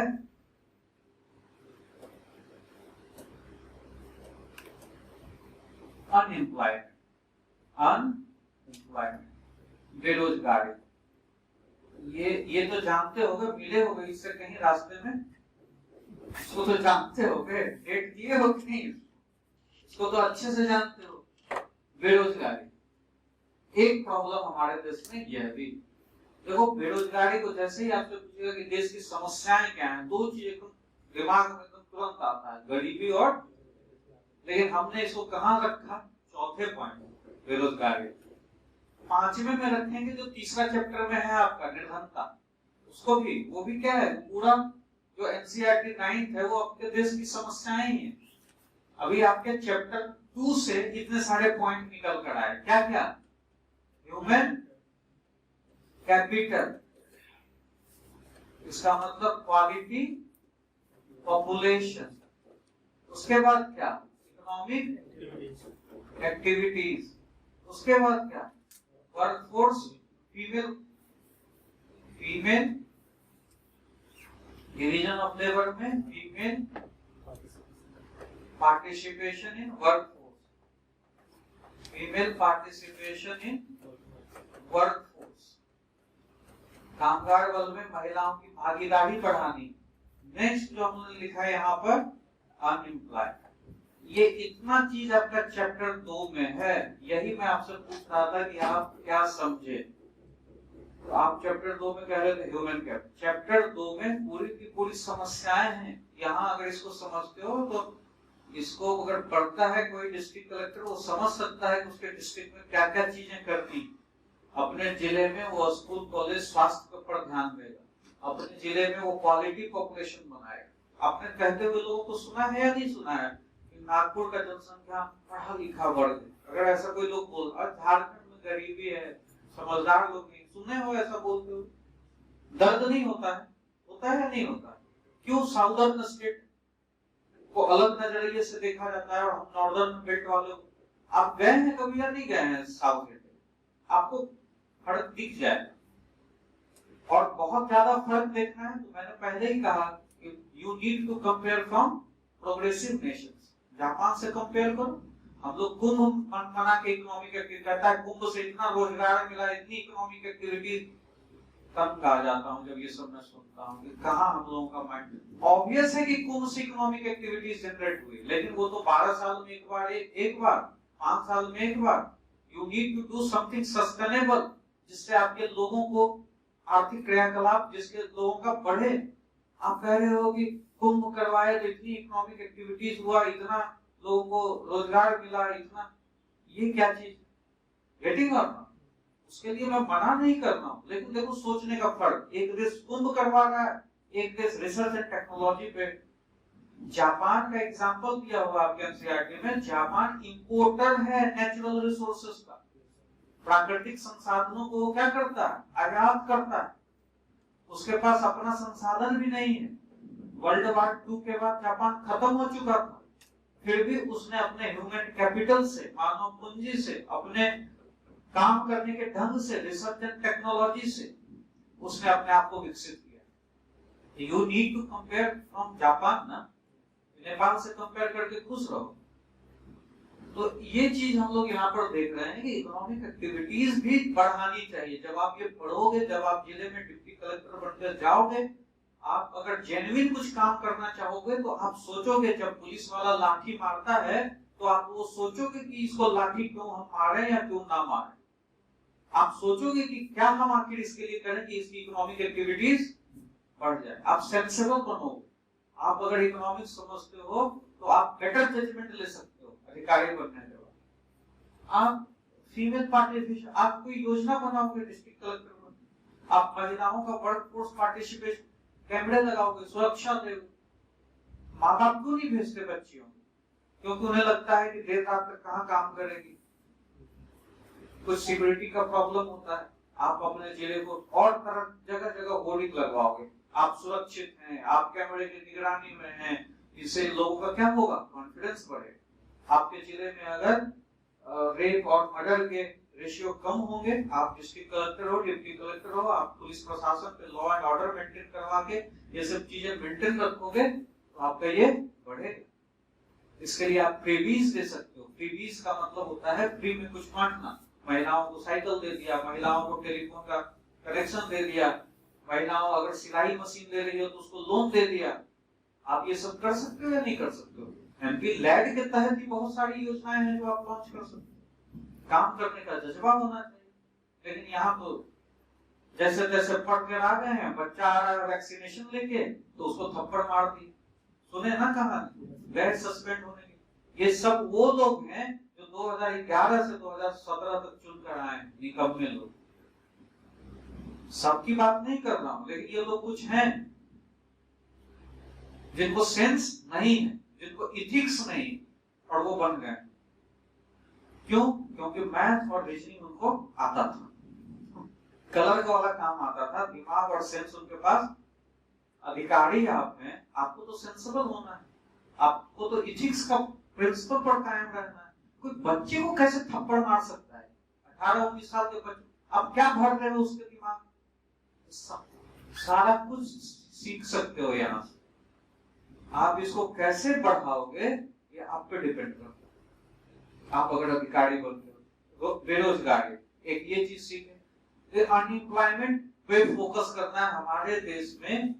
डेमोग्राफिक, इस पे अगर हम बात करें तो ये जो अनएम्प्लॉयमेंट है, डेमोग्राफिक डिविडेंड जब है हमारा आज की डेट में, जनसांख्यिकीय लाभांश है, तो इंडिया क्यों नहीं इसका लाभ उठाए, ज्यादा से ज्यादा लोगों को एजुकेशन, हेल्थ और स्किल ये दे और अपने यंग पॉपुलेशन से जीडीपी में यहाँ पर कंट्रीब्यूशन बढ़ा। क्योंकि थोड़े दिनों के बाद ये तो बूढ़े हो जाएंगे, इनको चश्मा देना पड़ेगा, इनको हॉस्पिटल में भर्ती करवाना पड़ेगा, उसके लिए भी हमारे पास पैसे नहीं। ये फिर बर्डन बनने वाला है। जो आज की डेट में डेमोग्राफिक डिविडेंड है वो कल को आपके लिए बर्डन बन जाएगा। इसके बूढ़े होने से पहले इसका फायदा उठाना है या नहीं, इसके लिए क्या करें? इसको स्किल हेल्थ देंगे ना। इसीलिए ह्यूमन एज ए रिसोर्स के अंदर इन सारे पॉइंट्स को इंक्लूड किया। ये सब कनेक्टेड, लेकिन आप देखो इतने सेपरेट पॉइंट निकाल सकते हो और इनको कनेक्शन एस्टेब्लिश करके एक के बाद एक लास्ट में कहोगे कि रोजगार मिलना चाहिए, वर्कफोर्स अपना बढ़ना चाहिए, वर्कफोर्स पार्टिसिपेशन बढ़ना चाहिए। लेबर फोर्स अपने यहाँ है 50 to 59, लेकिन वर्कफोर्स अपने यहाँ उतनी तेजी से नहीं बढ़ रहा है। Addition of labour in workforce नहीं हो रहा। क्यों नहीं हो रहा है ये अलग कहानी है। आप जब अनएम्प्लॉयमेंट के टॉपिक को पढ़ोगे तो आप देखोगे समस्याओं को देखोगे कि कहाँ है। विलेज के लेवल पर देखोगे कि यहाँ पर डिस्गाइज्ड अनएम्प्लॉयमेंट,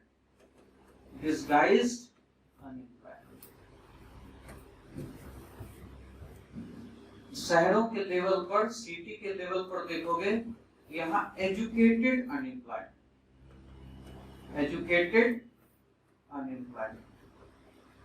यहाँ पर अंडर एम्प्लॉयमेंट।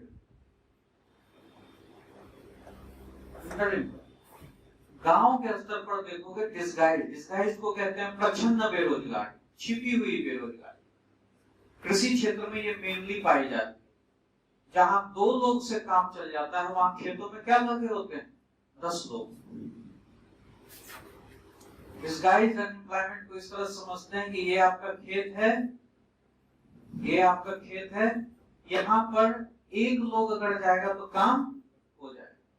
लेकिन यहाँ जो आपका घर है, यहाँ पर एक फादर के साथ, एक मदर के साथ और 3 छोटे छोटे बच्चे। जब ये बंदा यहाँ खेत जा रहा था तो ये जो मदर है ये बोलती है इन तीनों नालायकों को भी ले जाओ, क्योंकि ये घर में रहेंगे तो मुझे परेशान करेंगे। इन तीनों को भी खेत पे पापा के साथ भेज दिया जाता है। घर में जो बैठी माँ है वो क्या सोच रही है कि मेरे हस्बैंड के साथ तीनों बच्चे खेत में काम कर रहे हैं, लेकिन ये तीनों खेत में काम नहीं कर रहे होते हैं। बाप काम कर रहा होता है, एक पेड़ पे चढ़ के बैठा हुआ है। अब 2 गिल्ली डंडा खेलने लगे हैं। माँ सोच रही है कि काम कर रहा है, लेकिन असल में काम कौन कर रहा है? सिर्फ उसके बाप। फादर ने कहा, जब बदमाशी करने लगा बच्चा खेत पे, इधर आओ पानी दो 1 गिलास। तो 1 गिलास पानी दो तो पानी पिला दिया, इसका मतलब ये नहीं काम किया। उसकी जो मार्जिनल प्रोडक्टिविटी ऑफ लेबर है MPL, वो क्या है? 0। MPL सीमांत उत्पादकता। वो जो बच्चा 1 गिलास पानी पिलाया वो नहीं भी रहता तो बाप जाके पानी पी लेता। इसीलिए डिस्गाइज्ड में क्या बोला जाता है? डिस्गाइज्ड अनएम्प्लॉयमेंट में सीमांत उत्पादकता किसी लेबर की, मार्जिनल प्रोडक्टिविटी किसी लेबर की क्या होती है? 0, नहीं के बराबर। वो नहीं भी रहे तो काम चल जाएगा। तो ये प्रीलिम्स में भी पूछा जाता है कि MPL कितना होता है। आपको ऑप्शन में दे देगा 0, 1, इंफिनिटी, इस तरह से। MPL डिस्गाइज्ड अनएम्प्लॉयमेंट का कितना होता है?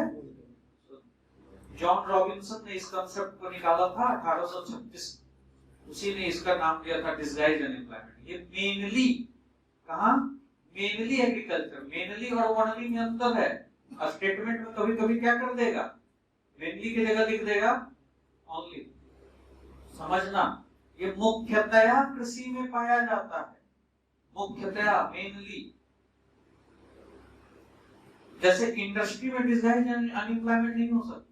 मैं इकोनॉमिक्स आपको पढ़ा रहा हूँ, यहाँ एक और इकोनॉमिक्स का टीचर आपको खड़ा होकर साथ में नहीं, तुरंत दिख जाएगा आपको, कह रहे यहाँ एक टीचर है, दो टीचर आके क्या करेगा, जाओ एक बैठो टाइम पास करो। खेती में ये नहीं दिखता है, इसीलिए इसको कहा जाता है छिपी हुई बेरोजगारी। भाइयों और बहनों, इसको दूर करेंगे या नहीं करेंगे? ऐसे ही जैसे चल रहा है सही है। आपकी जितनी सारी समस्याएं हैं वो यही है, ओवरबर्डन एग्रीकल्चर सेक्टर।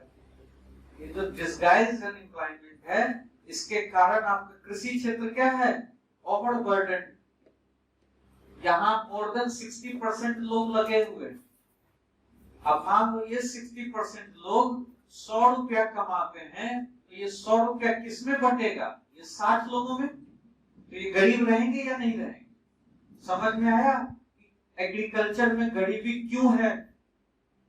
समझ में आया कि एग्रीकल्चर में जो लोग किसान लगे हुए हैं वो आत्महत्या क्यों कर रहे हैं? क्योंकि डिस्ट्रीब्यूशन ऑफ इनकम वहां पर नहीं, वहां आय का वितरण, वहां पर 100 रुपया 60 लोगों में बंट रहा है, तो कैसे काम होगा, कैसे गरीबी दूर? और यही चीज इंडस्ट्री और सर्विस क्लास में क्या है, अपोजिट। लगे हुए कम लोग हैं और कंट्रीब्यूट करता है 30%, लगे हुए हैं 11%, कंट्रीब्यूट करता है कितना, 55% सर्विस से। तो 55 रुपया बंटना है वहां सर्विस में 11 लोगों में, तो वो समृद्ध होगा या नहीं हो? तुम देखो आईएएस के कोचिंग में दिल्ली में जितना इंडस्ट्रियल क्लास का बच्चा है, सर्विस क्लास का बच्चा है, वो लोग जाएगा दिल्ली पढ़ने के लिए। लोग ऐसे भी हैं बच्चे, बालेश्वर जी आपको बता रहा हूँ, जो दिल्ली में इसलिए एडमिशन ले लेते हैं कि गर्लफ्रेंड से मिलना है। क्या जी? बड़ा सीरियस होके ही लड़का आया मेरे पास और कहता है कि सब दिल्ली जाना बहुत जरूरी है। हम समझ गए कि क्यों जा रहा है। हमने फिर इसको जबरदस्ती रोका है और इसको कंपटीशन दिया है बालेश्वर जी आपका, कहा है, इसको चैलेंज किया है कि तुम बीट करके दिखाओ, अब देखते हैं क्या होता है। हमने कहा सारे बच्चों को यहाँ पर रामाकृष्ण में जो भी हैं कि तुम्हारा जो कंपटीटर है वो यहाँ से बाहर है, लेकिन फिर भी एक बेंचमार्क दे देते हैं, चलो अगर तुमको बीट करना है यहाँ आपस में सबको मिलके पढ़ना है। अगर आप लोग सब लोग मिलके पढ़ेंगे, एक दूसरे को हेल्प करेंगे, गारंटी देता हूँ कि यहाँ के आधे बच्चे का रिजल्ट 50% की गारंटी देता हूँ। मिल के पढ़ेंगे तब, ये नहीं कि आप पढ़ के घर में चले गए, डिस्कशन नहीं किया, गलत। डिस्कशन करना है, इसको पढ़ने के बाद भी जो क्वेश्चन लिखते हैं वो दोस्तों को दिखाना है। आप कहाँ से प्रैक्टिस कर रहे हैं वो दोस्त को बताना है, एमसीक्यू कहाँ से करना है। ये होता है हेल्दी प्रिपरेशन। और आपका असल कंपटीशन क्या है, यहाँ से बाहर। बहुत लोग बहुत मेहनत कर रहे हैं, अच्छे अच्छे टीचर, एक से एक टीचर पढ़ा रहे हैं, इसलिए आपको अपना कंपटीशन अपने आप यही नहीं करने लगना है, आपको अपने आप हेल्दी डिस्कशन करके अपने आप को इतना बनाना है कि आप बाहर के लोगों से कम्पीट कर पाए। तो यहाँ जो ये ओवरबर्डन्ड एग्रीकल्चर है, डिसगाइडली अनएम्प्लॉयड लोग है, इसी को तो हमको दूर करना है। तो एग्रीकल्चर की सारी समस्याएं क्या होंगी, खत्म होंगी। तो ये कैसे दूर होगा?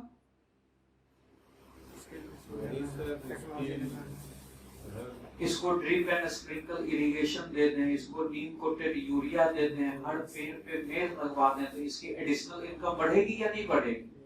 इसका अगर लागत कम कर दें, इनपुट कॉस्ट कम कर दें, तो लागत बढ़ेगा कि नहीं बढ़ेगा? पहला काम ये, जो एग्रीकल्चर में अनरिजॉल्व्ड एजेंडा, एग्रीकल्चर में ये सब क्या चीजें हैं, अनरिजॉल्व्ड एजेंडा, अनसुलझे मुद्दे। अनसुलझे झ कैसे लिखते हैं, झारखंड वाला, अनसुलझे मुद्दे, अनरिजॉल्व्ड इश्यूज। एग्रीकल्चर में अनरिजॉल्व्ड इश्यूज क्या है, हमेशा सुनेंगे अभी तक only almost 39% of your land are irrigated. Only 39% आपकी जो भूमि है, कृषि भूमि, वो सिंचित भूमि है। अभी बहुत बढ़ गया होगा ड्रिप एंड स्प्रिंकल करके, तो 45% अभी आपकी भूमि क्या है, सिंचित है। बाकी कहाँ, भगवान भरोसे। आपको सिस्टम बनाना पड़ेगा या नहीं बनाना? आपको ड्रिप और स्प्रिंकल के लिए सब्सिडी देनी पड़ेगी या नहीं? आपके किसान वल्नरेबल हैं, गरीब हैं, खादों के बारे में उनको पता नहीं है कि कौन सा खाद देना भी चाहिए, उनको पता भी नहीं है, और वो खाद पे खाद दिए जा रहे हैं। उनका लागत क्या हो जाता है, उनको अवेयरनेस भी क्रिएट करना है। बहुत सारी ऐसी योजनाएं जिनसे उनका अतिरिक्त इनकम बढ़ जाए। एनिमल हस्बेंड्री करवा दो, मुर्गी पालन करवा दो, बत्तख पालन करवा दो, गुलाबी वाले जो सुअर होते हैं छोटे छोटे, उनका पालन करवा दो, उनको हर मेड़ पे पेड़ लगवा दो। आपके झारखंड गवर्नमेंट देती है ना वन जन योजना, जनवन योजना 2015 है। उसमें क्या है कि अगर पेड़ आपने लगा दिया, सक्सेसफुली प्लांटेशन हो गया, तो 75% आपको लागत सरकार दे देगी। इस तरह की योजना है। एग्रीकल्चर पर पहला अटैक वो, दूसरा कि जो यहाँ डिसगाइज्ड है उसको स्किल देके कहां भेजो, Pakistan. Secondary sector, tertiary sector. इसका मतलब आपके एग्रीकल्चर के लोगों को प्रोडक्टिव बनाने के लिए उनको ट्रेनिंग भी देने की जरूरत है। कुछ वोकेशनल ट्रेनिंग दीजिए, कुछ ऐसा स्कीम लाइए जिससे उनको ट्रेनिंग मिल के, अगर वो अभी जो जाते हैं वो दिल्ली, मुंबई, बंगलौर, देखा ना अभी कैसे लौट रहे थे वो लोग कोरोना। वीआईपी बड़े एक बच्चा ऐसे सोया हुआ था और मम्मी खींच रही। मजदूर लोग कैसे काम करते हैं। एक मजदूर का भी गुड़गांव का कहानी आया कि मोबाइल बेच के घर में राशन वासन लाया और सुसाइड कर दिया। ये सब नकारात्मक प्रवास है, निगेटिव माइग्रेशन। आपके मुख्यमंत्री हेमंत सोरेन भेजे थे यहाँ से लोगों को, बंगलौर में जॉब दिए थे। पता है या नहीं पता? वो रघुवर दास, वो कौन सा योजना था, जॉब मेला कुछ ऐसा लॉन्च किया था जिसमें भड़ के ट्रेन में लोग गए बंगलौर नौकरी कर। 9,000 8,000 वहां सैलरी मिल रही। 1 महीना 2 महीना 6 महीना काम किया, जितना कमाया सब खर्च हो गया, उधर से ट्रेन में लौटने के लिए पैसा नहीं था। ऐसा रोजगार चाहिए। आप लोगों को जब तक प्रॉपर स्किल, वो यूथ को अगर प्रॉपर स्किल मिलेगा, प्रॉपर ट्रेनिंग मिलेगी, तो यही वो कमा लेंगे। तो जो ओवरबर्डन एग्रीकल्चर है उसको हम लोग क्या करेंगे, उसको हम लोग क्या करेंगे,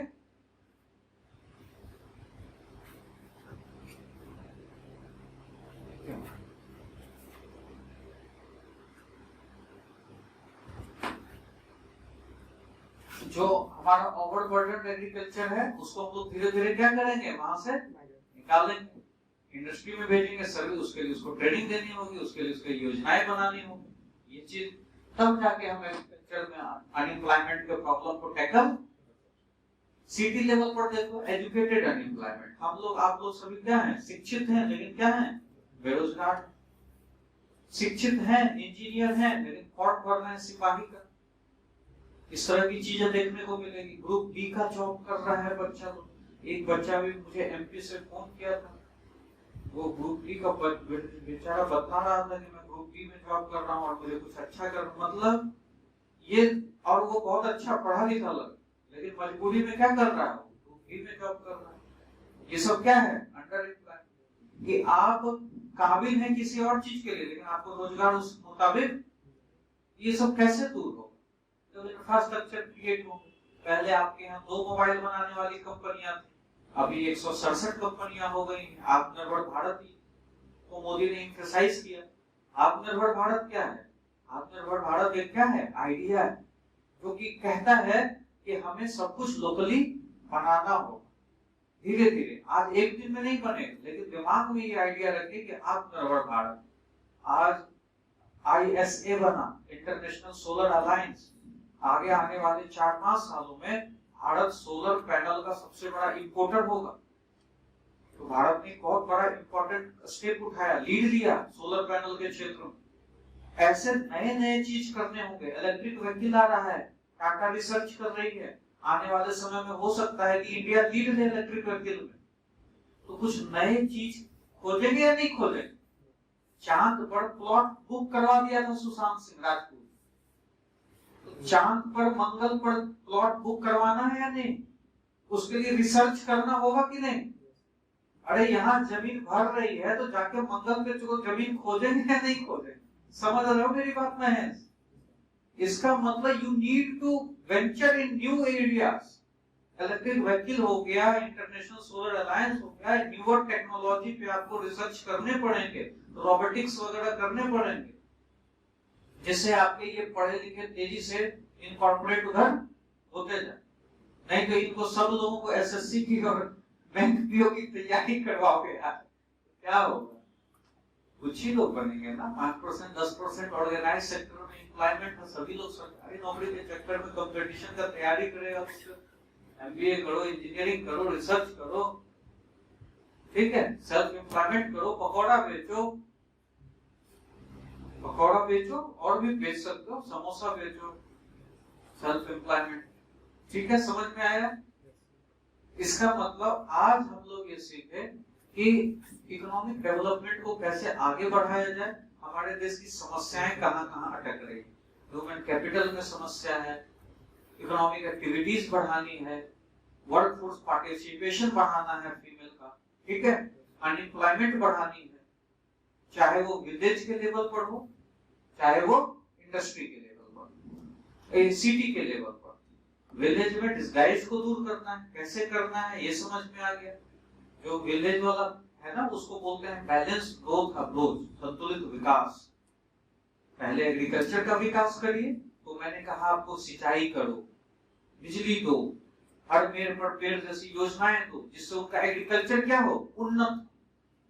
जब एग्रीकल्चर उन्नत हो गया, उसके बाद वहां के जो और बच्चे लोग हैं उनको क्या दो, ट्रेनिंग दो, जिससे वो इंडस्ट्री में मूव कर जाए और उनका सकारात्मक प्रवास हो, पॉजिटिव माइग्रेशन हो, ना कि नकारात्मक हो, जैसे मजदूर बन के अभी शहर में काम करने चले जाते। गेटिंग और नॉट? इस तरह से विलेज लेवल पर आप लोग अनएम्प्लॉयमेंट को टैकल कर सकते हो।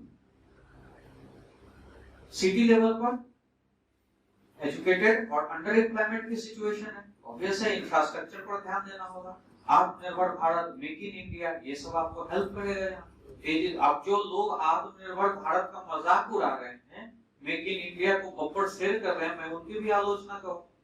सुने हो ना ये सब कहानी, जानते हो ना, बब्बर शेयर ऐसे करके मजाक उड़ाए। How you can make fun on some idea कि मेक इन इंडिया अगर कुछ नहीं करेगा, आइडिया तो है, इंस्टिगेट तो कर रहा है आपको आगे बढ़ने के लिए। आत्मनिर्भर भारत, मुझे पता है कि तीसरे प्लान में भी आत्मनिर्भर भारत की चर्चा की गई, लेकिन आज फिर से हम आत्मनिर्भर होने की बात कर रहे हैं। इसका मतलब हमारे में कहीं ना कहीं कमी है ना, हम आत्मनिर्भर नहीं है। तो हमें आप अच्छा बोलो, बनना चाहिए या नहीं बनना चाहिए? अगर वो बूढ़ा आदमी, फकीर आदमी, झोला उठाकर जाने वाला आदमी अगर कह दिया एक बार आत्मनिर्भर भारत, तो उसकी आलोचना क्यों कर रहे हो? वो तो प्रधानमंत्री है, कहेगा, कहने दो उसको। आपको इसको समझना है कि वो आइडिया अभी भी हमारे लिए हेल्पफुल हो सकती है। आत्मनिर्भर भारत, मेक इन इंडिया, वही आपको यहाँ पर हेल्प करेगा। पकौड़ा बेचना मजाक आप इसको समझ रहे हो, स्वरोजगार के क्षेत्र में आपको यहाँ पर बहुत अपॉर्चुनिटीज है, आपको ढूंढना होगा। आप बैठ के दिमाग एक दिन खाली घंटा 2 घंटा समय दो और आप सोचो कि आप क्या कर रहे हो। अगर आप at the age of 32 you are preparing for UPSC civil service examination, और आप ये सोच रहे हो कि मैं शेड्यूल्ड कास्ट हूं, मेरे पास अनलिमिटेड अटेम्प्ट्स है, मैं ओबीसी हूं, मेरे पास 9 अटेम्प्ट्स है, मैं जनरल हूं, मेरे पास 7 अटेम्प्ट्स है, अभी तो मेरे पास मौका है, आप गलत सोच रहे हो। आप वेस्ट कर रहे हो ह्यूमन रिसोर्स। आपको ये सोचने की जरूरत है कि एट द एज ऑफ 32 मैं क्या कर रहा हूं, एट द एज ऑफ 30 में क्या कर रहा हूं। आप अपने ह्यूमन रिसोर्स को कैसे यूज कर सकते हो, सोचो। हमारे सामने एग्जांपल मिल जाएंगे। एक मेरा दोस्त यहाँ रांची में डीसी था, और मेरा एक दोस्त जो कुछ नहीं कर पाया था, डीसी से हेल्प लिया अपने दोस्त से, 90 साल के लिए लीज पर एक जमीन ले लिया, और वहां वो पिग फार्मिंग कर रहा है, वही गुलाबी वाला सुअर, और वो सारा इंपोर्ट होता है, और उसके महीने की इनकम 6-7 लाख रुपए, और वो अभी भी कोरोना काल में भी कमा रहा है। 6-7 लाख रुपए महीना, और आईएएस बन के कितना कमाते हैं आप? घूस कमाइएगा तब जाकर आपको उतना पेट भरेगा। बहुत लोग सोचते हैं कि हम आईएएस पैसा कमाने के लिए, अभी समय है। अगर पैसा कमाने के लिए बनना चाह रहे हैं IAS, deputy collector, deputy SP, सुअर पालना शुरू कर दे। ये जॉब पैसा कमाने के लिए, ये job ethics based job, principle based job है, उसूल है। सैक्रिफाइस करना पड़ेगा आपको फैमिली का, पैसे का, सब कुछ का सैक्रिफाइस करना पड़ेगा। सेवा है। ऐसे सोच के साथ पढ़िए। आज की क्लास खत्म करता हूँ।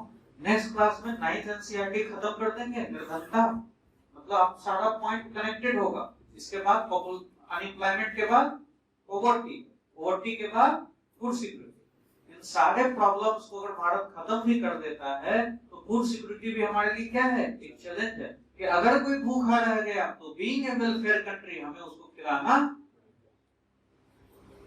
तो ये काम हम लोग कल कर लेंगे फिनिश। तक आप लोग जाइए, एंजॉय कीजिए। नोट्स अभी आपको मिल जाएगा। ठीक है, चलिए।